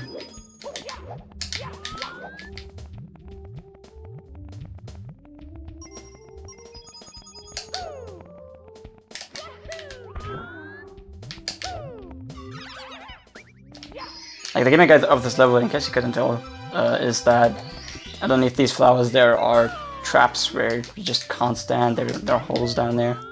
And I mean, the first thing I did was actually jump into one of them and wall kick back out for one red coin. I was also the only one who goes for all blue coins in Cliff of Pain. I probably won't today, because all blue coins in Cliff of Pain isn't necessarily hard, but it's risky. It increases, going for that, it increases the likelihood of dying because the first jump has to be done in a way that it happens ledge grabless. Also, I am going to deliberately skip a strategy that is actually kind of cool looking, but it never works. And by it never works, I mean it works when it's well practiced, but it's not well practiced, and actually I'm just falling down instead. Okay, perhaps I am going to give it a shot. Just for the lulz now.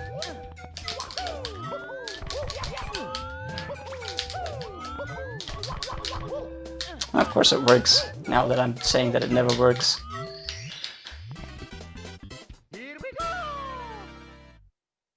There are many reasons why that strat can fail. But yeah, I failed it for the stupider reasons, but... Basically what you just saw was a ledge grab through a ceiling. Which takes priority over hitting the ceiling, but depending on vertical spacing, you can either get or not get this trick, and you have like no control over it.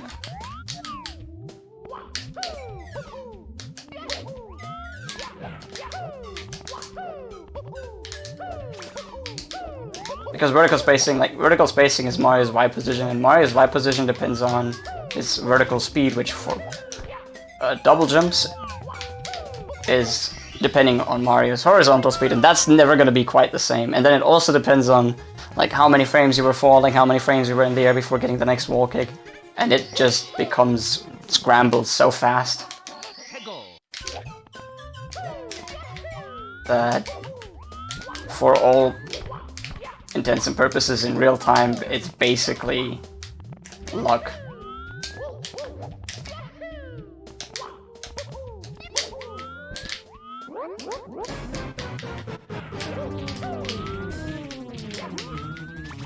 In TAS, however, it is absolutely not luck, and you would absolutely like go for a strat like that. In fact, in TAS, I'm glad that double jumps can be controlled so precisely through horizontal speed. Oh god, that is not what's supposed to happen. I shouldn't have grabbed that guy. Not at that time. Oh, okay, should be fine. Gotta jump down onto the stair just in case. Because you never know, like, these flames would have totally got me.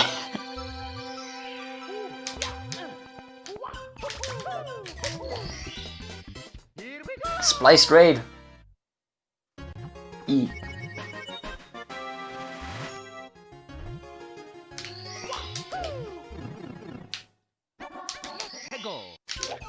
Okay, so we have the not-so-secret cavern lift, which...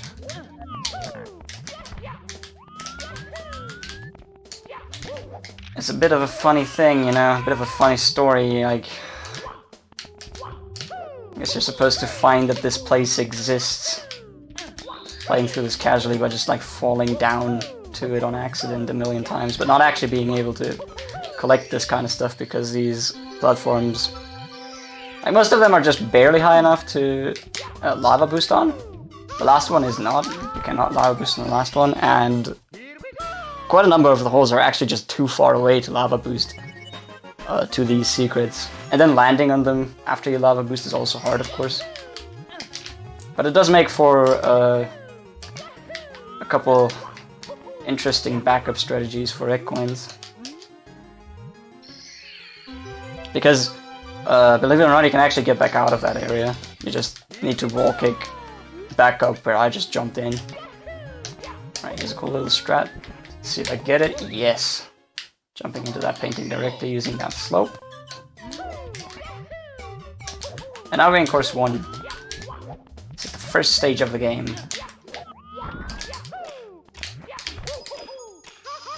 Ironically, we're doing it last, just before going to the third overworld. And I'm not going to do a strategy that I would be doing for 125 star. Because it could get the 100 coin star stuck in the ceiling. And I would have to do it all over again. It has a very real chance to do that. I want those coins though. I've been getting pretty bad luck for this. Okay, that was interesting. Don't know exactly what happened. I wasn't paying too much attention. There might have been a ceiling involved in that.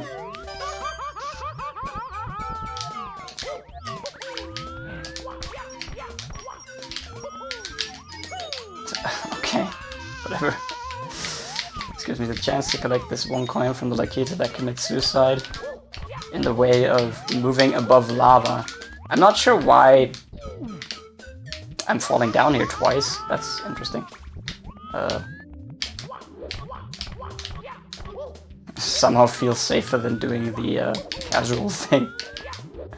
I'm not sure why Nintendo programmed most objects to just die when they are above lava.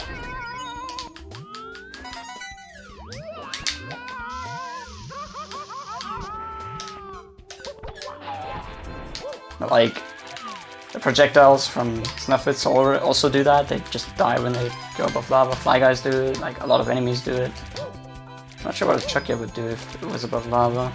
I guess it doesn't do anything. I guess a Chuckya works normally.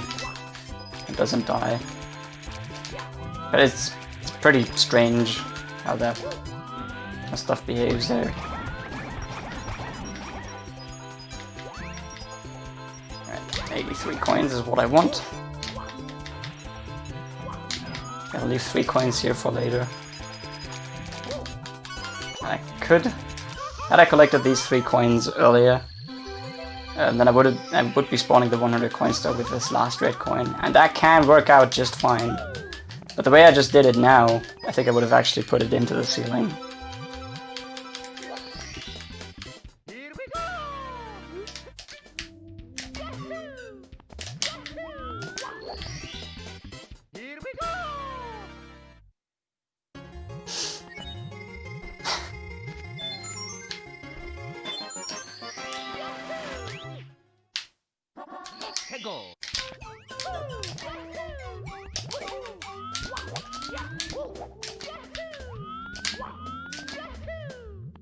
Alright, so for this star there is a shell.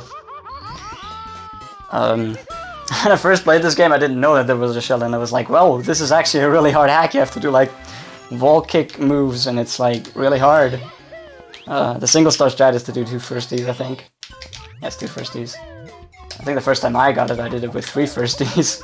And then I was like, wait, there's a shell, damn it! I was also going for 100 coins in this the first time without knowing about the shell at all, and I was like, yeah, you got a lava boost a bunch here. Damn it, that was... There's a trick you can do here where you can cancel...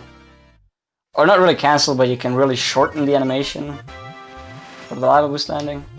I think you can cancel... You can actually entirely cancel it, yes. By moving upwards into that corner and landing on the floor above. But not if you're insecure like me.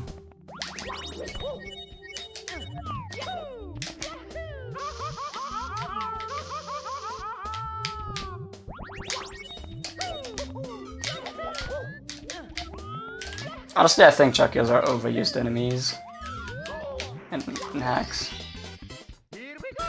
In many places a Chuckya is just placed on a platform and it's like there, but like nobody's going to jump into it. There are few occasions where a Chuckya is actually dangerous. And then just kill them, and it takes time to kill them, and it's slow and it's boring, and yeah.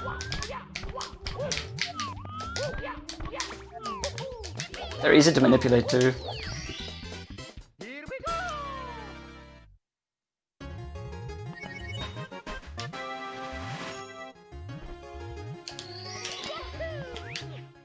How far off pace are you? I have no idea, I don't have splits open.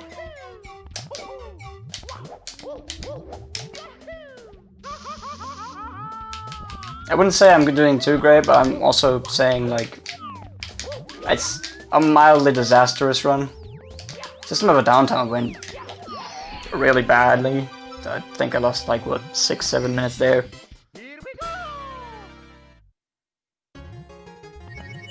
But then Bowser's Quicksand Pit, I mean, well, it's like, it's how 157 goes.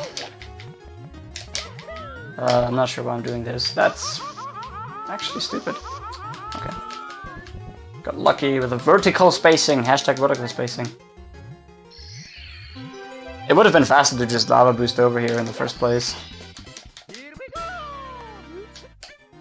I just remember like having a discussion with Cartoon where the wall kicking over there with firsties would be faster, or lava boosting, and then thoughts about what the tool assisted run does came into mind, and I was like, yeah, wall kicks are faster, but like actually in that situation they're not. Okay, now before we go to Overworld 3, we have some cleanup to do here. Because we only got 3 stars in here earlier to get to the 50 stars required to get to Bowser's Quicksand Pit, in order to do the red coins there as early as possible. And then I still did a star in there first, because that's like a really interesting thing to think about. When you enter a level for the first time, you get this text box that takes a second to, like, half a second to go away. And since the assumption is that red coins in that level will kill me, like, once or twice perhaps, it's smarter to... Oops. That was not what I meant to do. It's smarter to just get something really easy out of the way so that the text box does not show up. It's like a very marginal time save in the face of assuming to die, but it's not really a reason not to do it. Okay, so let's retry that flying. I just got a star by flying, but that was not the star I actually meant to get.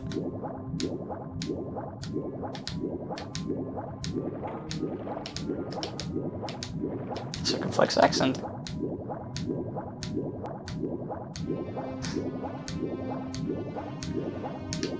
Is it really faster to double firsty to the toad? I don't think so. It's faster to do firsty to the toad with 1 firsty though in TAS. Because that happens right after the reset. I'm spoiling the route, but like, whatever. If you care about the TAS route, then you can join the server and like discuss it.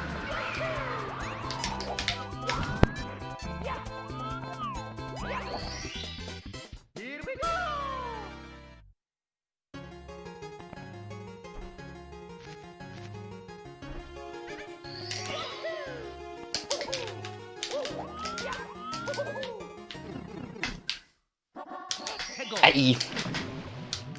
Okay, so we got that flight on the second try, which is good.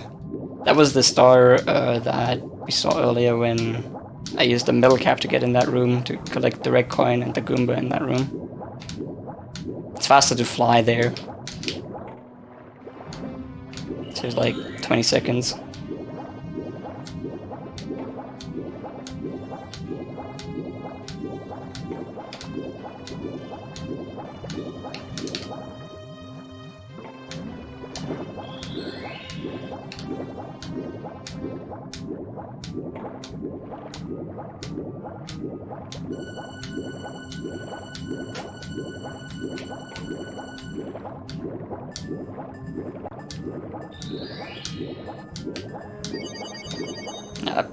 For a second I was thinking I was doing 100 coins, so I collected 1 more coin than usual. And again, safety strats. If you don't do the star well, there is a real chance that you just drown. Because like I'm not turning around to collect coins or anything, I'm just like going with it now.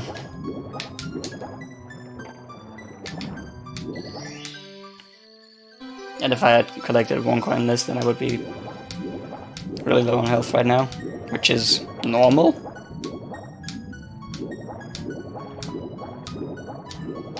But again, like, something has to be at least somewhat decent.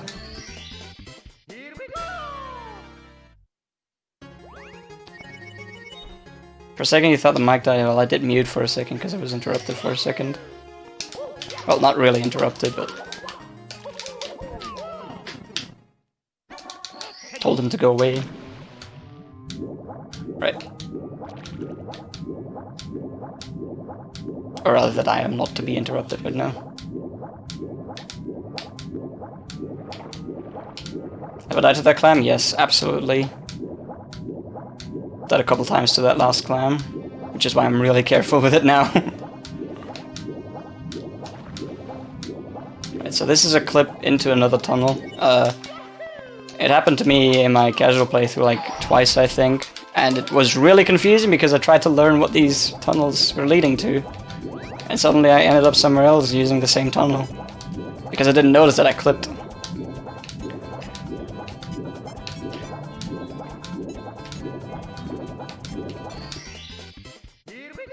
Died to the star in hardcore with TB and Sir.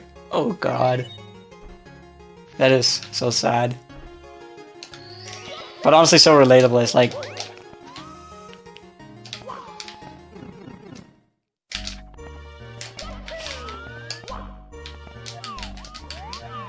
It just happens, man. Alright. So we're clipping through that pillar again, this time in the other direction, not to open the cannon, but just to go to this pipe, which brings us to the end section of Bowser 3. And in here I will collect a single star. So that now I can do Venenosphere and then Gordellosphere back to back.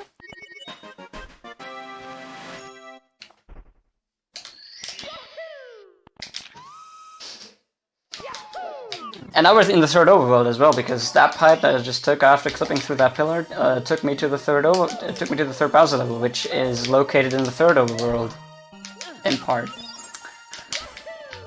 Alright. Interestingly enough, in this run we don't actually beat Bowser 2 at all. We don't need the key.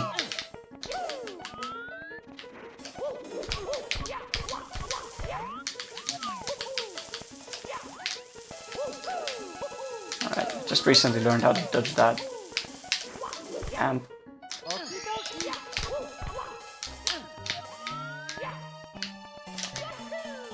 This is a scary mission, it's very long, full of dangerous jumps. Not as bad as Gordellosphere though. And here you'll see, like, there's a star right here, but I'm not gonna collect that at all because literally 2 wall kicks after that jump is after that star is a red coin. And I'll have to drop down here to get this coin, which I'm doing in a bit of a weird way this time.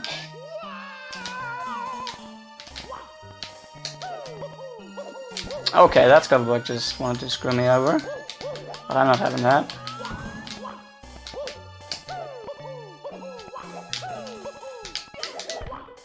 This right here is also a really big skip. Like, you're supposed to do 100 wall kicks on this white stuff here, which I'll have to do 1 time for red coins.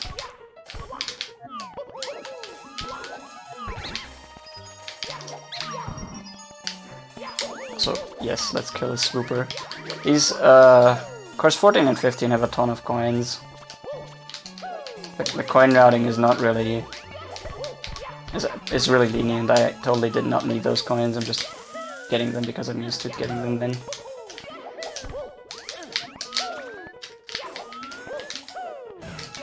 Alright. So now we're here again. We'll clean up this area over here. Okay, that was really scary. I didn't know if I was gonna land in that hole or if I was gonna bonk. Have to wall kick. Camera didn't really cooperate and my angle was bad in the first place as well. Okay. In fact, we're gonna skip a blue coin here because it's risky. Also, like Keto Cam. One of the instances where it's actually useful.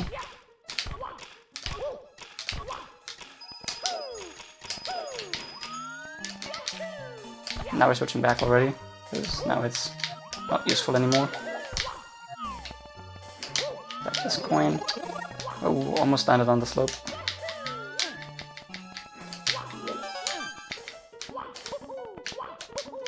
I got the triple jump, but I wasn't sure of it. Oh boy, wow, that was really lucky.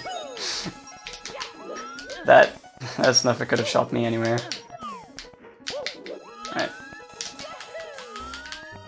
It looks like I would just have to do the same jump over and over there to get back up there. And that would work, but some of them are more precise than the others, again because of vertical spacing. It's a bit weird, but the way I just like went up here, should have an easier time to get back up here. Okay. Actually, taking the triple jump this time. So this strat right here looks pretty crazy, but it's honestly the easiest way to get up there. I am not sure why I jumped there, but sliding down there is absolutely fine. And faster. Right, I'm doing a double jump kick here instead of a long jump because there is an invisible wall, or rather exposed ceiling, technically speaking. And in case I hit that, I feel safer doing a double jump. I'm not even sure why I feel safer, honestly. Guess it's because of the type of bonk you get.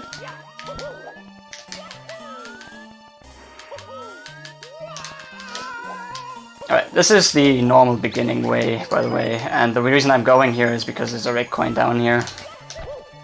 There is a theoretical way to use the Lakitu, I think, that I just killed. To do a Lakitu bounce to skip from here to top. And this jump right there where I did a first D, it's preferred to do it with a first D. It's not necessary to do a first D, but if you get a second frame wall kick, there is a chance that you...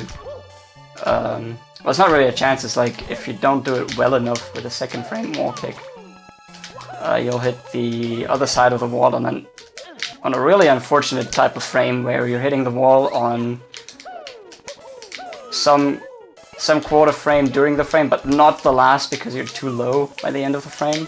And what that does is it gives you this weird bonk where you cannot wall kick. So like you bonk, you can't do anything, and you're dead. There's nothing you can do about it. Like, so you really want to be sure that you're getting it with a second frame wall kick, which I usually am not.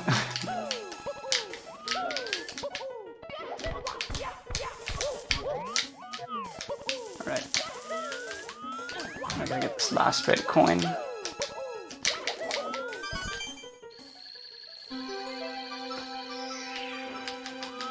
Pull down here. And we're gonna need these two Chakyas. I'm gonna cooperate this one Chakya here with his home closer to me right now to follow me, while making the other one turn away. Which is actually kind of like, it's not the most trivial maneuver actually. Logically speaking, it's not hard to execute though. But I have to get behind the Chakya to make him turn around, and then I want to go more towards where his home is. After I've done that, after I've gotten his attention. Because the Chakya will not start turning until you get behind them.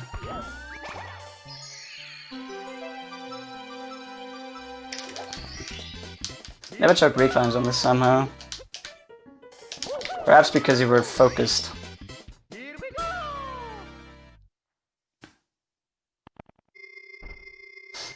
That was a really good 100 coins, by the way. That was damn good.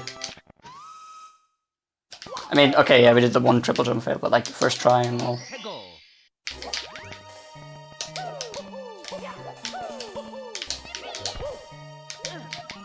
And this jump went exceptionally well. This beginning skip is actually really hard.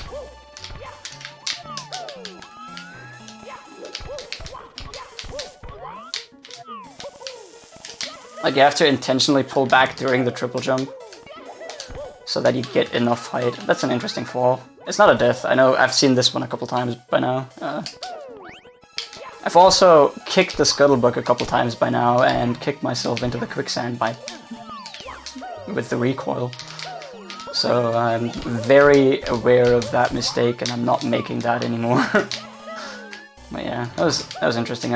jumped off of a pretty low part here. Alright, here's a funny little strat that saves like a second and a half, and it doesn't do that when there is this exposed ceiling there. So I'm not going to be going for that from now on, but it's fun to do. It looks so cool. I always want to do it. Actually, screw it, I'm going to try it again. That is not the angle I meant to input. What the hell just happened?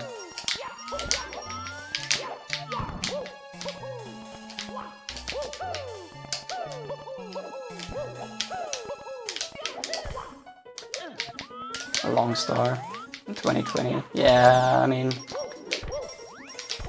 looking at the Super Kaizo difficulty level at this moment in this year, we're finding that some hacks have stars that take over an hour to get on a successful attempt. Admittedly, the runners are going slower for them, but that's because the jumps are more demanding and it's a lot scarier. Luckily, you need a lot more consistency than I'm delivering here. Okay, we're doing a full jump dive.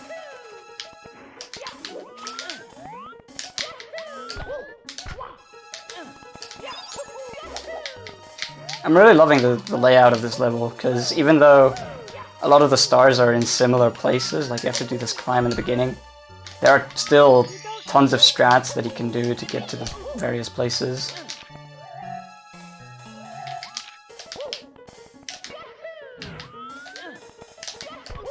Look. This is deceptively stupid. Alright, using this box to get up here a little quicker.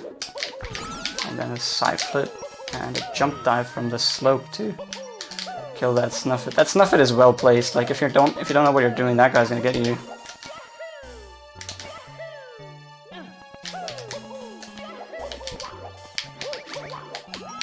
Right, here's a little bit of a precise long jump.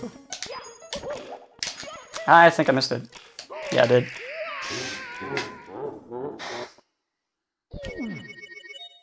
Mamma mia!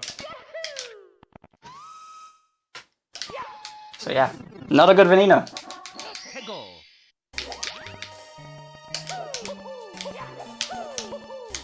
That's unfortunate.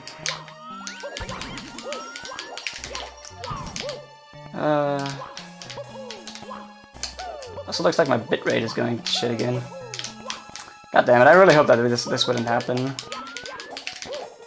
But what can I do? Exactly nothing.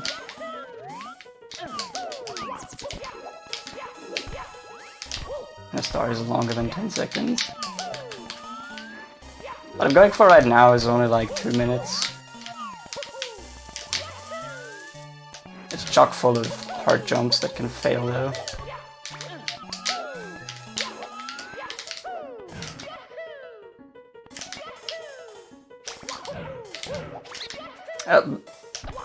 Okay.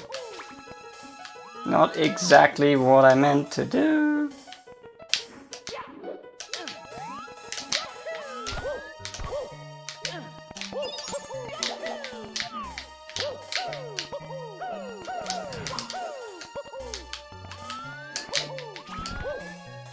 Doing this level quickly is so satisfying though. Like when it works out. When it doesn't, it's kind of like, eh. Gotta do some sort of reclimb probably. Not a lot of things in this level instantly kill you. If you know what to do. Like I could fall from that platform, from that next platform right here. And just be set back to the warp. Of course, as we're nearing the end, these jumps they do kill, but this should work. Yeah, easily. Almost overshot it! No, I don't think you can overshoot that. Like, I think that's legit impossible. And then what we do here is jump down here. You might be thinking, wow, this star is teasing. I'm gonna make a task teaser out of that. Being on that platform right there.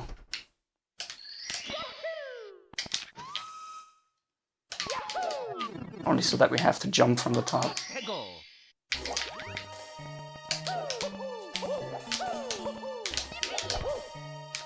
That is actually very surprising that that version of this trick in the beginning worked. Alright, so we basically have to get back to the platform with the switch now. Because that holds star 4. You'll see me doing the this level in Gordellosphere backwards basically. Starting with the red coin star and then going through the stars in backwards order.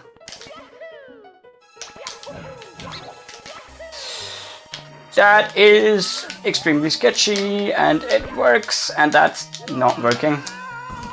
See, it doesn't kill you if you know what you do. And also it brings me to this backup star, which is star 1, so you're not seeing me doing the stars in backwards order now. Which is amazing, I'm just saying something and it's immediately jinxed.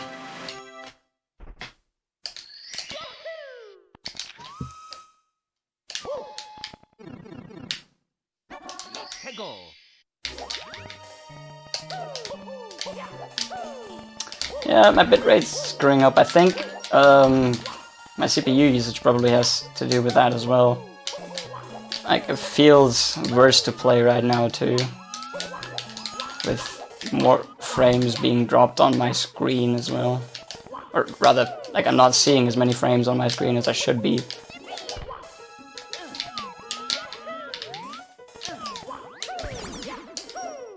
Luckily, I'm so good that I can work with every other frame and still do frame perfect stuff. Okay. I'm not entirely sure what causes that. Damn it.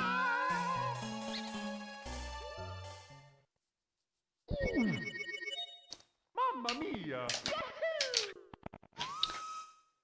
But, yeah, I've enabled the dynamic downscaling of the, like, stream bitrate.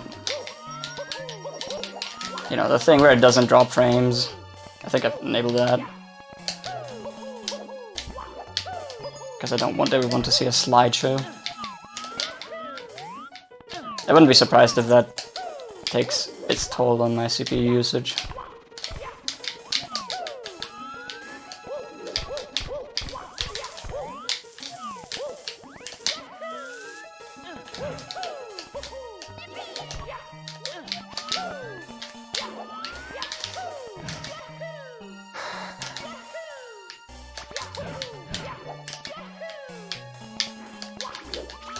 Wow, that worked, okay.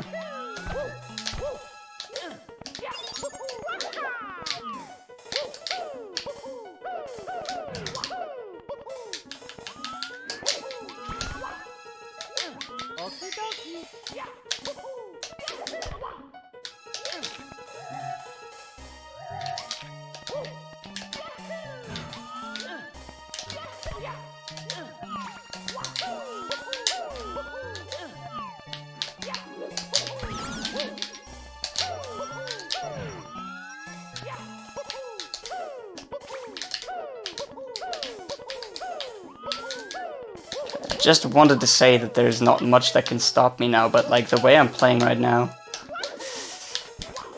that can stop me if I'm not careful. Okay, let's just not do any cool strats at all, just, you know, get the star. You see full resolution frames, but not enough of them. Is it dropping frames then?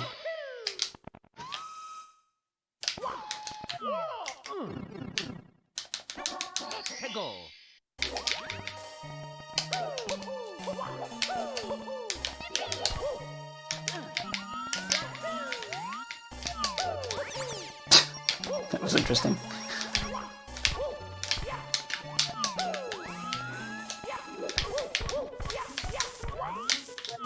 Right, 2 more stars in this stage, then we're done with this. And then we go to actual hell.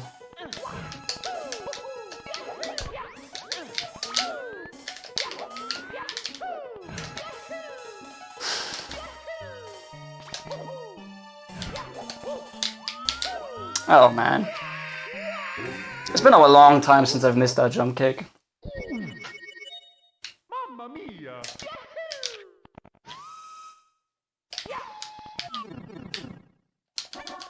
Go.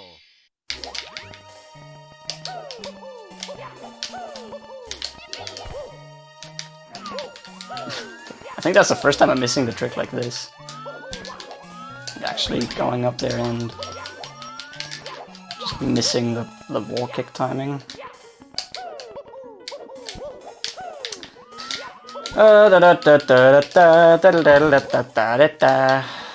Praise cone.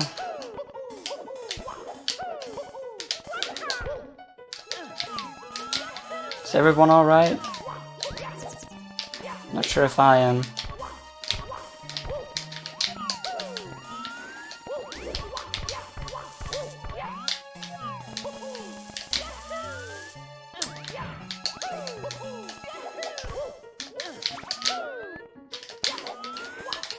See, the game can be as frustrating as it wants right now. Like, the bitrate thing is still more frustrating to me.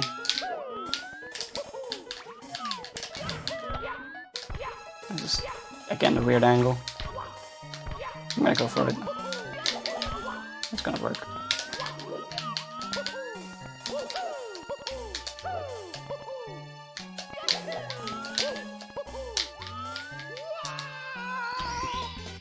Here we go!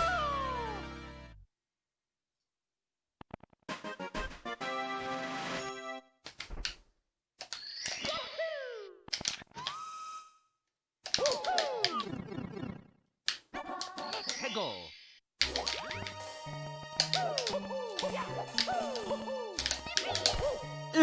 Okay, that would have been crazy if that had worked. I had a really bad angle.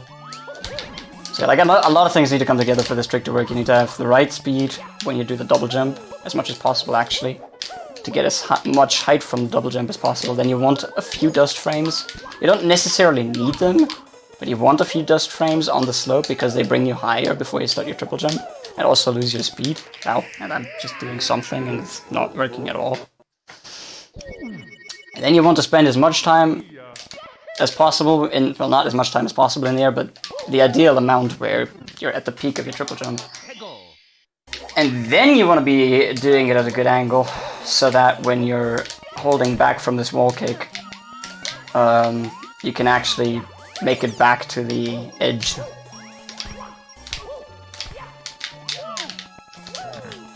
This might not be good. Okay.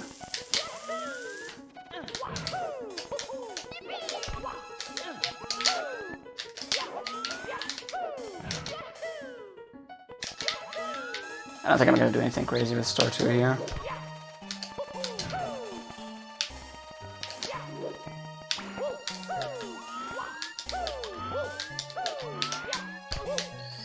Ah, I had a chance. I had a chance for the start ends clip, for the upward start ends clip. I was gonna get it if I was just a little bit closer to the wall. The idea behind that is that you basically start collecting the star at the top rather than falling all the way down.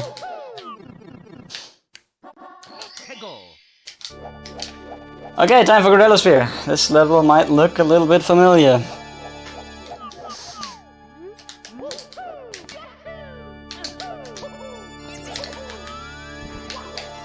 Doing red coins first again.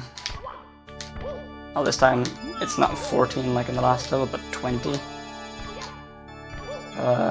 This is actually a pretty good angle that I got there. Didn't expect that at all. I hardly ever get a good angle there. Let alone on a bad angle day.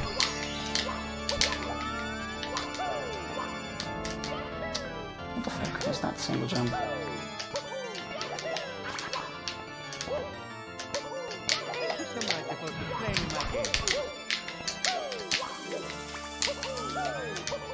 So yeah, for the most part, this level is Venenosphere, upside down.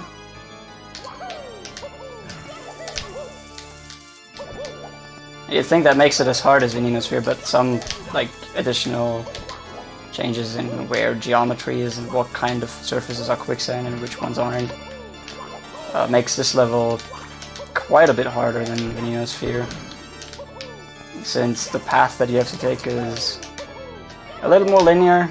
Like, there are not as many strats that you can do, and you have to move along a longer path overall as well.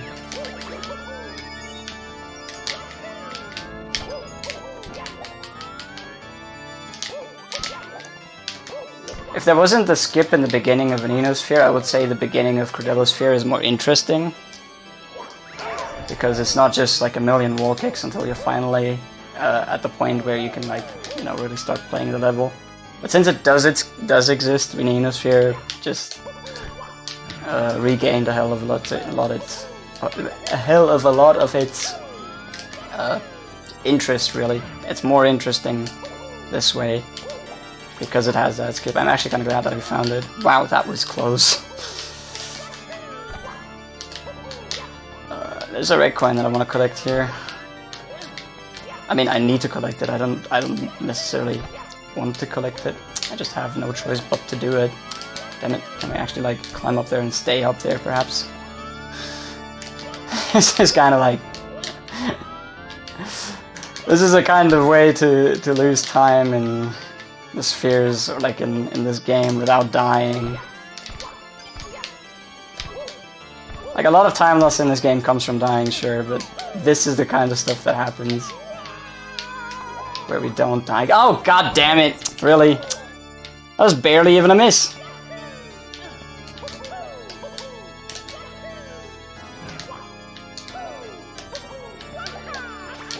Okay, I'm gonna be a bit YOLO here. On the second and third activation of that amp, he will already be tangible and hurt you when you touch him, even before he's fully spawned, unlike the first time around. So it makes sense to lure him away when, like, after the first time you've spawned in, and then go for the jump. Alright.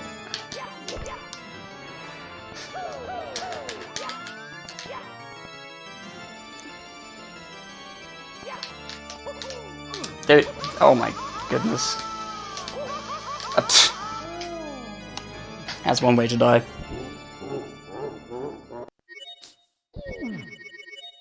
Mamma mia!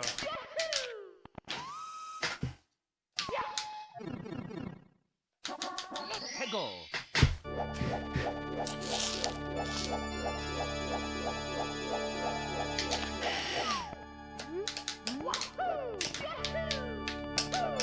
Death floor. Oh yeah. There's a death floor here that is... well, actually the death floor of this level is kind of above a certain piece of geometry in this level. And you can basically make a jump, but the death floor has already registered and you would just still die anyways, despite landing. But, like, once you know about it, it's not really a big deal. It's with this winding path here that you traverse vertically, the lowest section is kind of below the death floor, or at the death floor, at the death barrier. So the most common thing that happens there is that people would do a jump kick, and they kick back up to the platform, but they've already reached the death barrier, so Mario dies. Whoa, somehow I felt like I entirely missed the wall kick. Alright, let's do this right this time. Like, I wasn't even much further on the last attempt anyways, I just got a red coin that I don't have yet.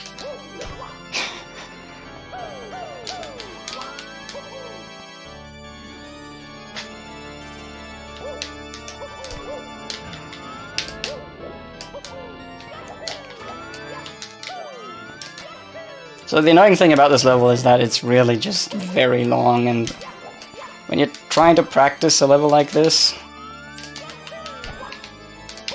things generally, like individual things, are never really responsible for a ton of deaths. It's hard to really know what you're supposed to be practicing. Practicing this level is like The only thing I can do is just do it over and over again to get good at everything at the same time. At this point. Like, there are some jumps that are harder than others, but most of the time when I miss something, it's just because I was inattentive for a second or something. Or because stupid things happen, like what just happened, where Mario just walks forward instead of doing what he's supposed to do. Which is do the double jump backwards. Rather single jump at a different angle. There's a lot of silly stuff that just kills you in this level.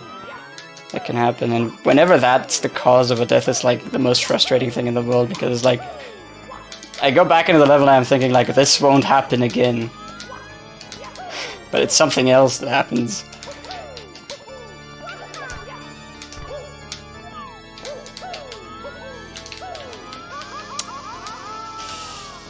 Okay, my neutral wasn't neutral. You saw Mario walking into that fire. He wasn't supposed to be walking, he was supposed to just be standing there. Fortunately, in that situation, that wouldn't kill me. That was actually the only reason I took that risk. Okay. This jump is easily one of the hardest in the level. And I'm actually kind of amazed that I missed the backup, rather than the save. Because I've practiced that 100 times and I've done it earlier. And it worked every time. And just now, I'm trying to get that save after missing the triple jump, and I'm not getting it. And that won't happen again. Well, actually, that might happen again. Oh, come on.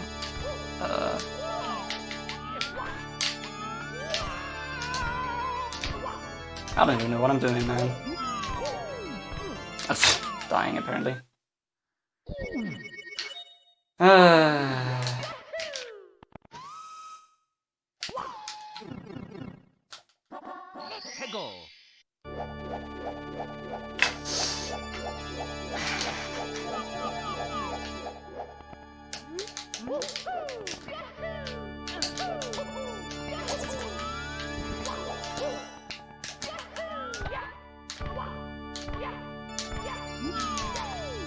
This doesn't feel right.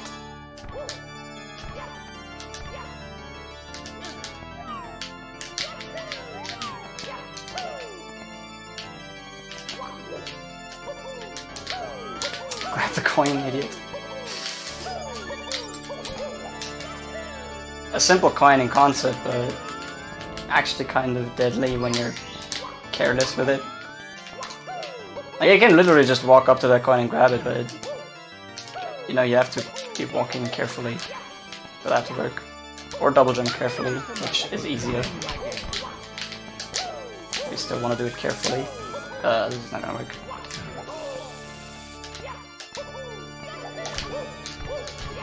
So getting hit by the amp there actually knocks it out for a couple seconds, which can be useful for doing that jump uninterrupted. It's very annoying when you're setting up that jump correctly and then you're just going for it, you're doing everything right, and that thing's just like, well, I'm here now, and you're falling back down.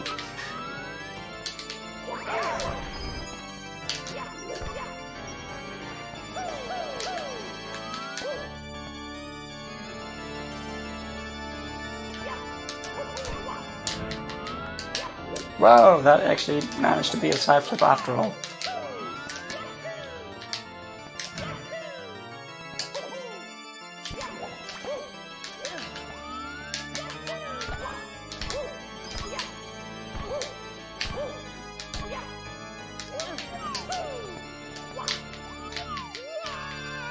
Also, I don't think we had a hack like this yet. Wait, it actually did have King Brui's Revenge. I'm not sure if King Brui's Revenge has more than 8 red coins in any levels. I'm gonna explain it anyways. The sounds you hear when I'm collecting red coins comes from the fact that for regular levels, the game just takes the number 8, the literal number 8,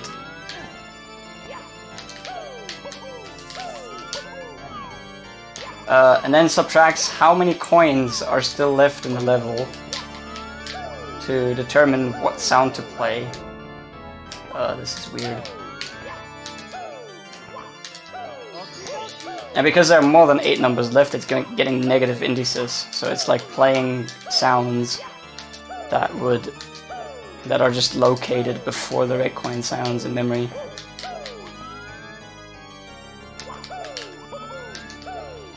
Or rather, in the index table. Sound index table.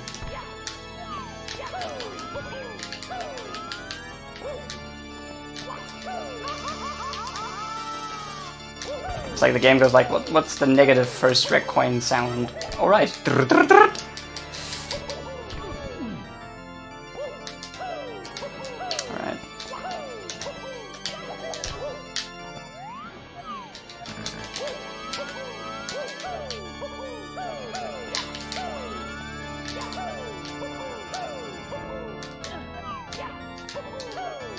Alright, let's try this again.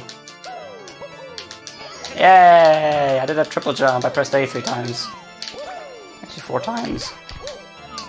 I did a weird setup thing.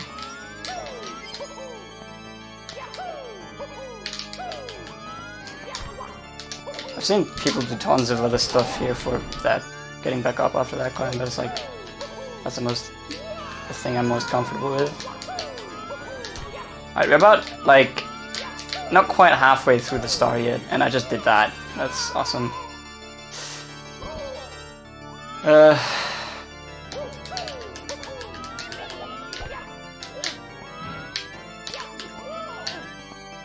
See what I mean?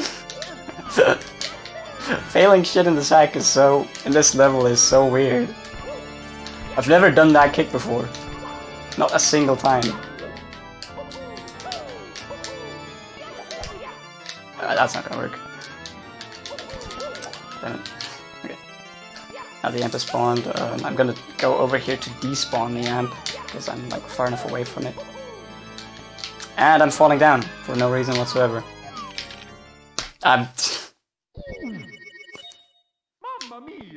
It's quite frankly embarrassing. This is not how this is supposed to go at all.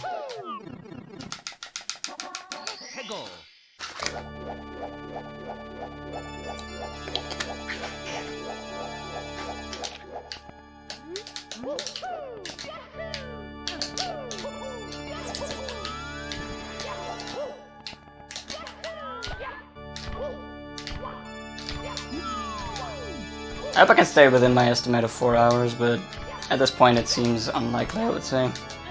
That's also unlikely if that happens.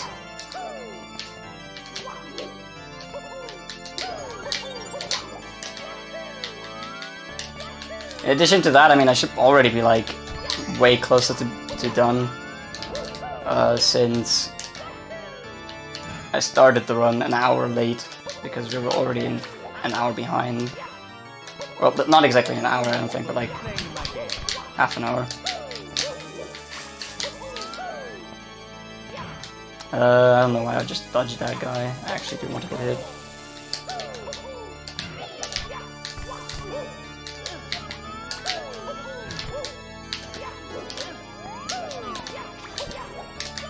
I'm not gonna give up now, no. There's no way I'm gonna give up now, but like...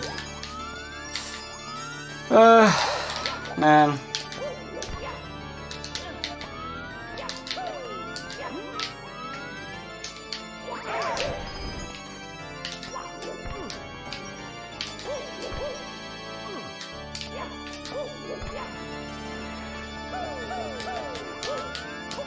Just kind of feels like I'm not doing my best. Because, like, I mean, if that's my best, then damn.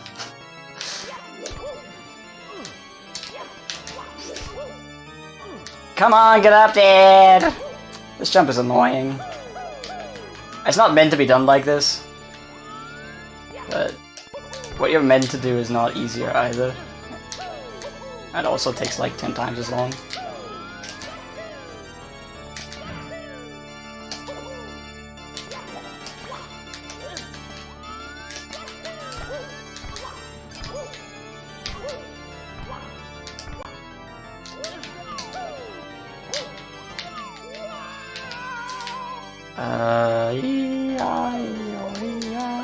Sorry.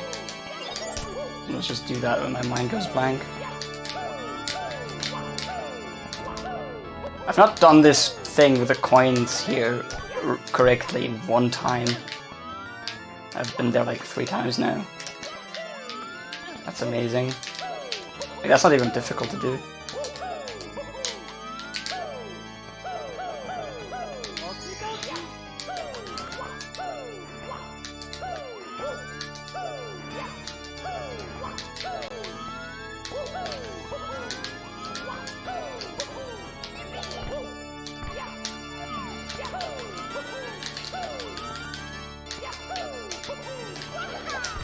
Whoa. I was just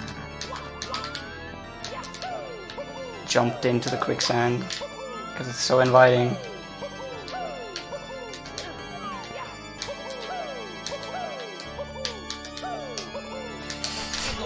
Oh my goodness, that is absolutely the wrong camera angle for that backup, but at least it happened. Thank you. Ugh.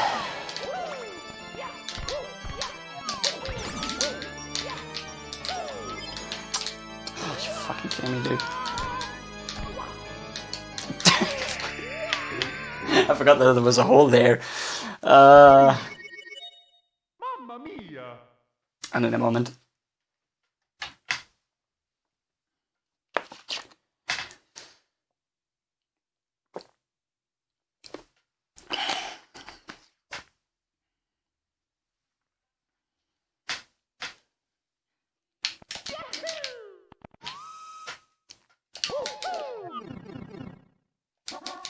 Go.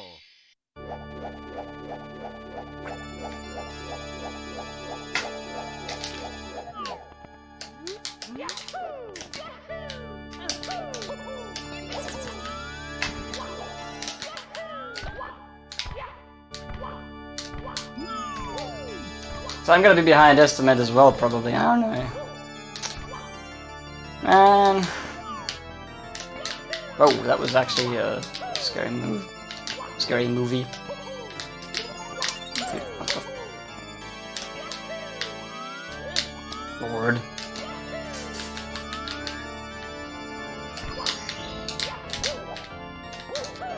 It's not my fault that we're behind schedule now.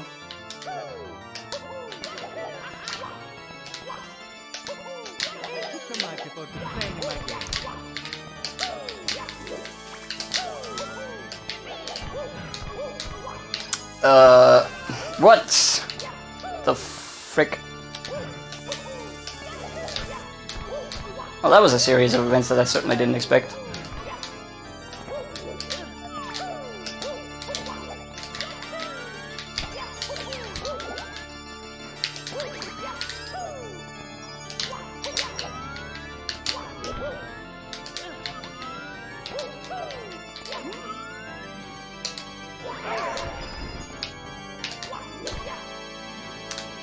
What?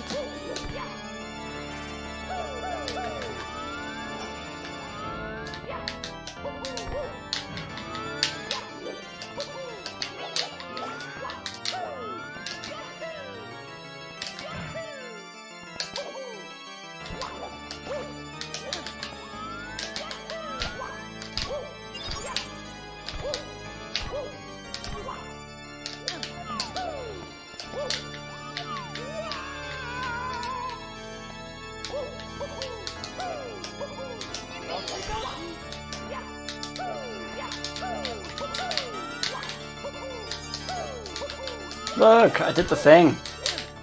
Missed the coin, but like, basically I did the thing, and I'm gonna jump down and like do it again. But not really, because I'm only doing this jump again. And hello. Ugh.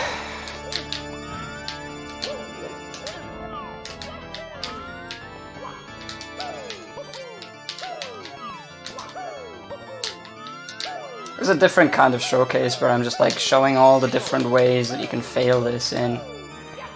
172 ways to die in Gordellosphere. Plus 83 extra ways that lose time but don't kill you. Subscribe to YouTube's FramePerfection for more videos like Watch Mojo.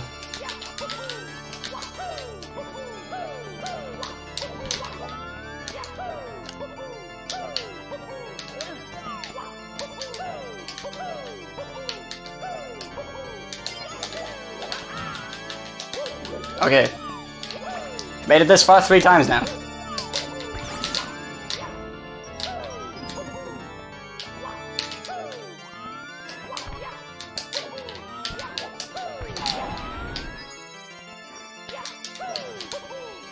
I actually don't really need these coins, like it's just part of the route because they're convenient.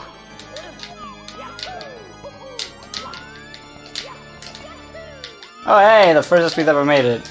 Nice.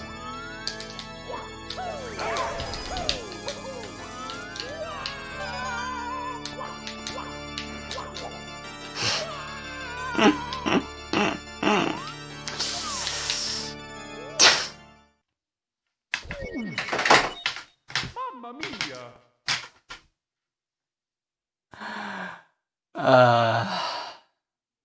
If I had a timer running right now, I'd stop it.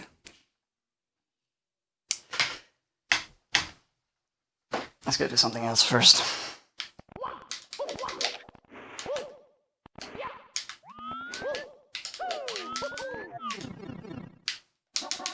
Hegel!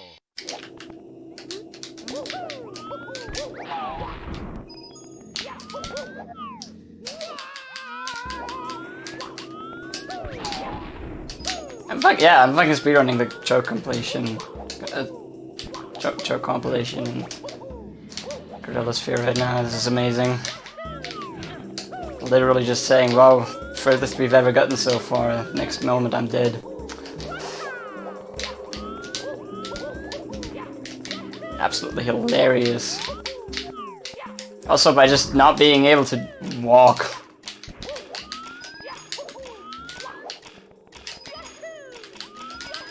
Is that all of them? No, absolutely not. Okay. So I lost more time on the jump dive up with the first blue coin than I thought.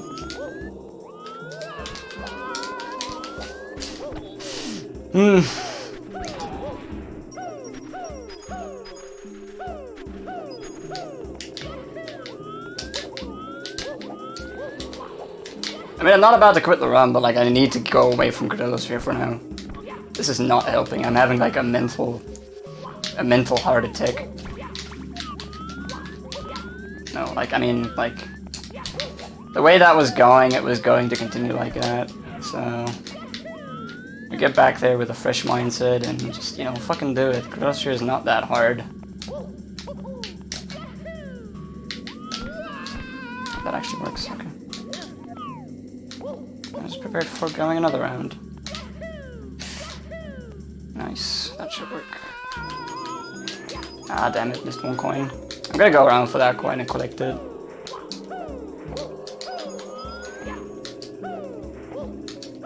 In fact, I should be doing that anyways. Albeit with this line of coins.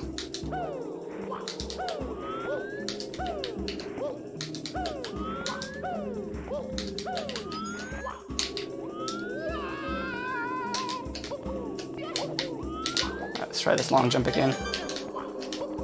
That's a trickier long jump than it lets on. It's not quite as easy as it looks.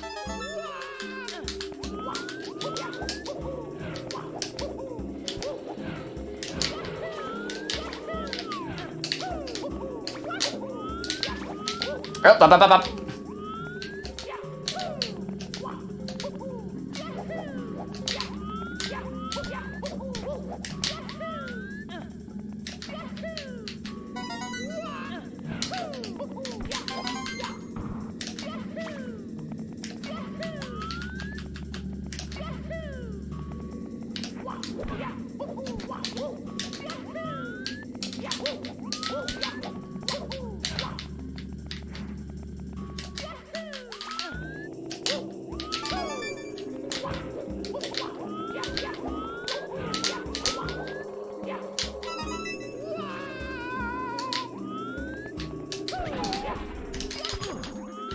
Interesting bonk. Gotta go grab these coins over here now. I'm generally uncertain what my route for this level should be.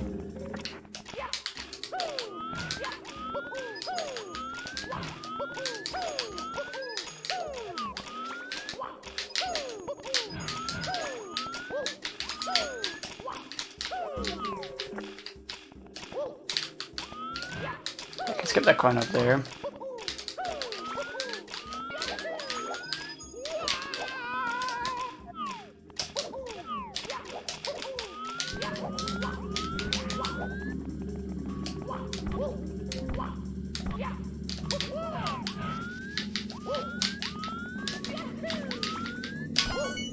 It's a really cool strategy that you can do if you get a firstie for that red coin there, where you can get back up.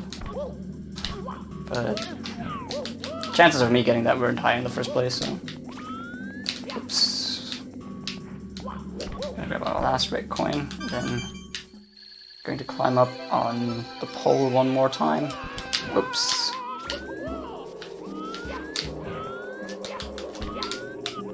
To destroy this last floating box here, which contains 10 coins, and they're gonna be all scattered around, and it's kind of a pain in the ass, but whatever, no risk of losing any of these coins really.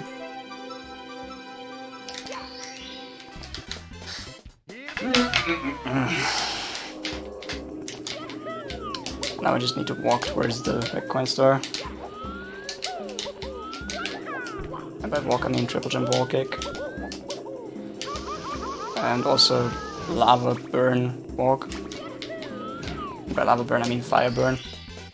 Here we go!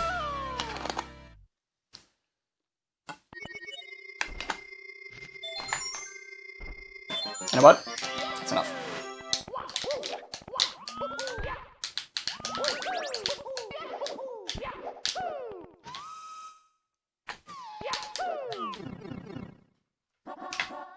Go!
Streak continues.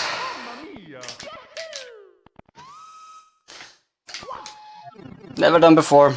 Never bonked there. Literally not in my life. Not a single time.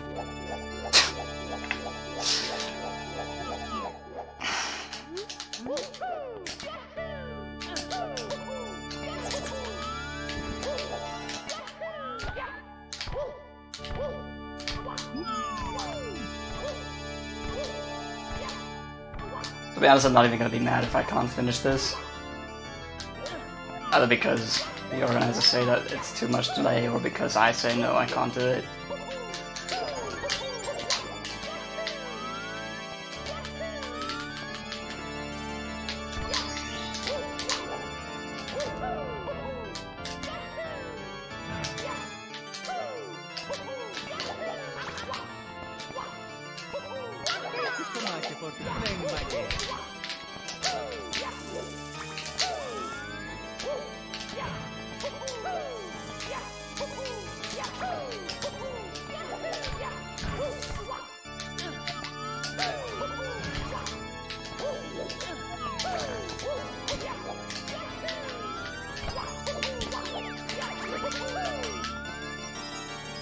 That was an interesting amount of bad RNG.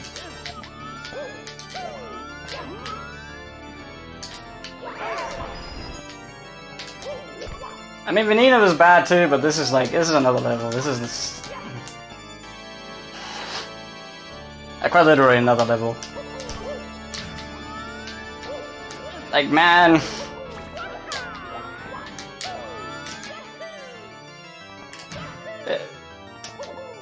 I know I can get the star eventually, just like, will it be enough for the marathon?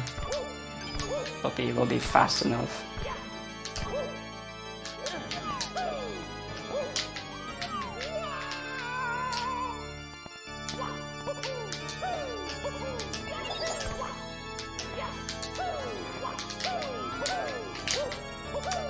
It's happened again.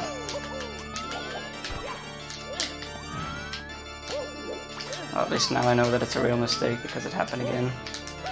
For the third time, actually. Quick stopping instead of jumping backwards. I've died on this coin before, you know, like in a couple ways, but not bonking on that wall. I've been afraid of it.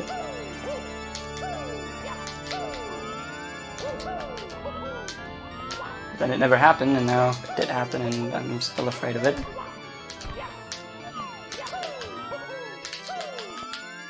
Kind of prove the point, you know? Dude, oh my god.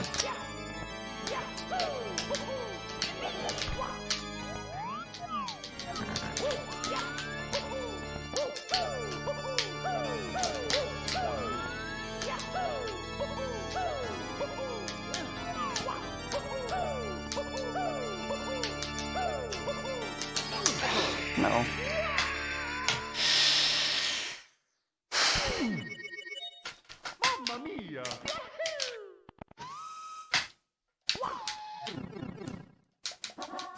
Go.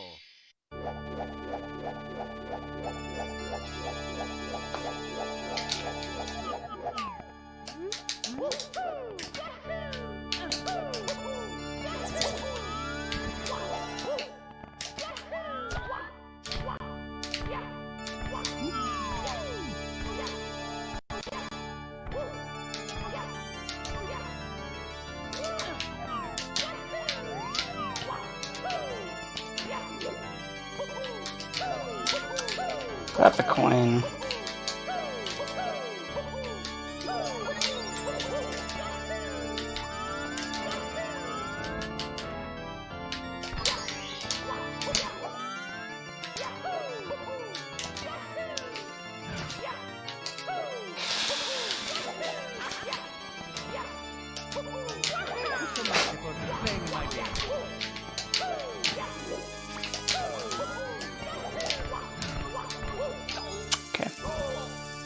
Mr. Red Coins, this isn't worthless. Fucking... amp. Dude, no.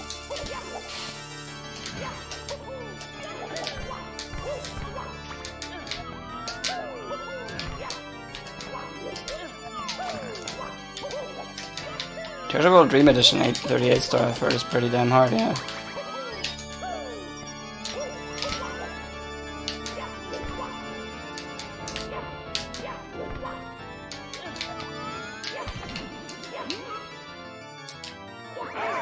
There, Captain Bowser, what's up? Join us on our magical adventure to all sorts of new chokes on Gordello Red Coins. It's amazing. I've done 3 things here already that I can say with certainty I've never done before that killed me on attempts. Not necessarily great attempts, but like on attempts nonetheless. Stop? Question mark, please. Mario, Dead Zone, Control Stick, hello. Oh, this is just awful.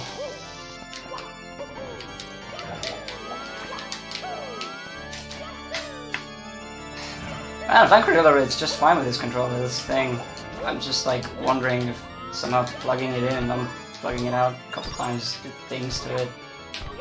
I wouldn't know exactly what though, like there's no reasonable explanation for what's happening. Other than me being stupid, which is unfortunately most frequently the most reasonable explanation. What are the vertical tearing that I'm seeing on my screen, which is, what the fuck is that even, vertical tearing?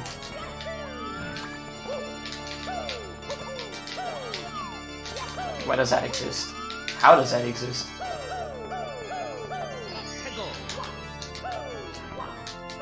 Perhaps I'm just high as a kite right now. Can't play because of that.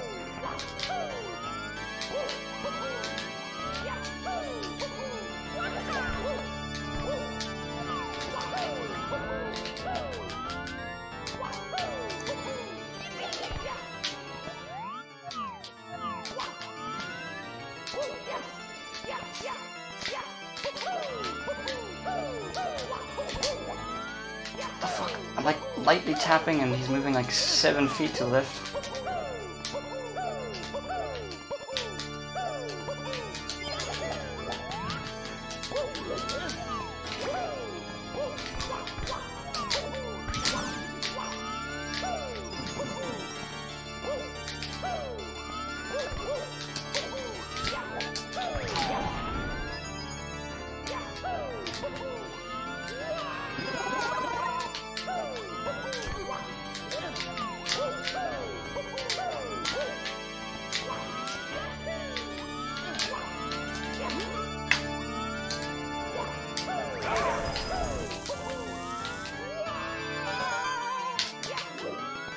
Set 1 on that red coin again. That's not even intended.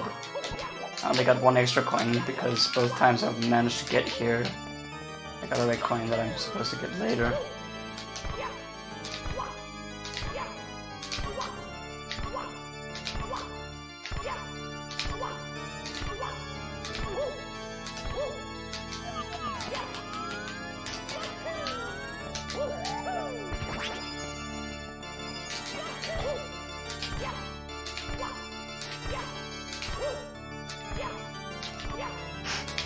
Yeah, honestly, 4 hours should have been the estimate if I continued running up until today. But like, I basically took a week-long break from this just before the marathon, which probably wasn't the smartest thing in the world to do.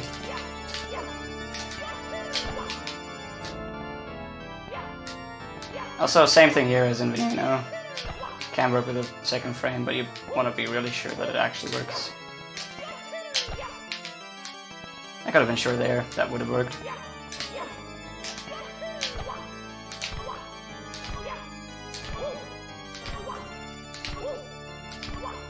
First, it just doesn't want to happen right now.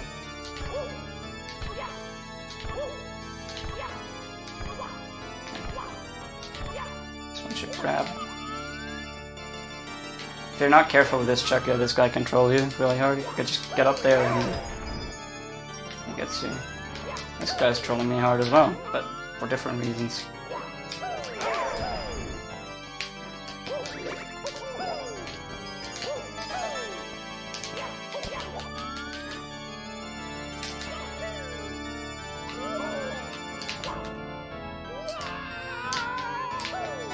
Should have been given 5 hours. Well, I mean, it's not that I've actually been playing for 4 hours yet. I don't need this coin box. I think I can still theoretically meet the estimate if I actually play well from now on.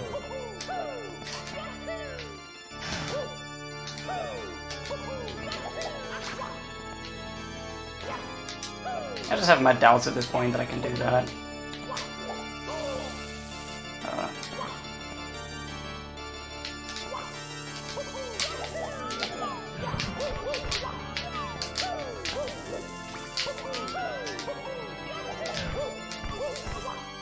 There we go. First time I'm doing that in a solid manner. Internet be like, fuck you, yes. I'm very sorry. That's like the most frustrating thing about this. Not even that I'm fucking up, like the thing that I'm not fucking up. It's just my fucking internet connection. And out of my control.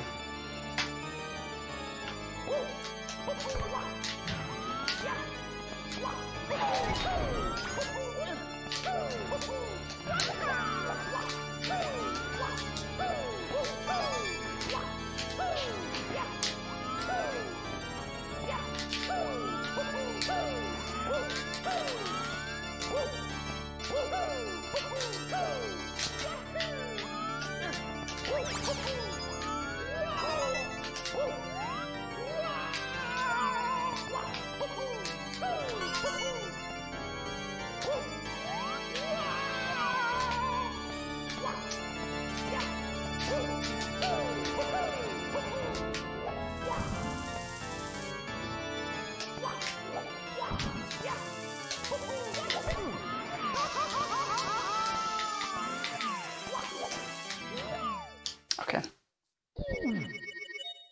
Mamma mia!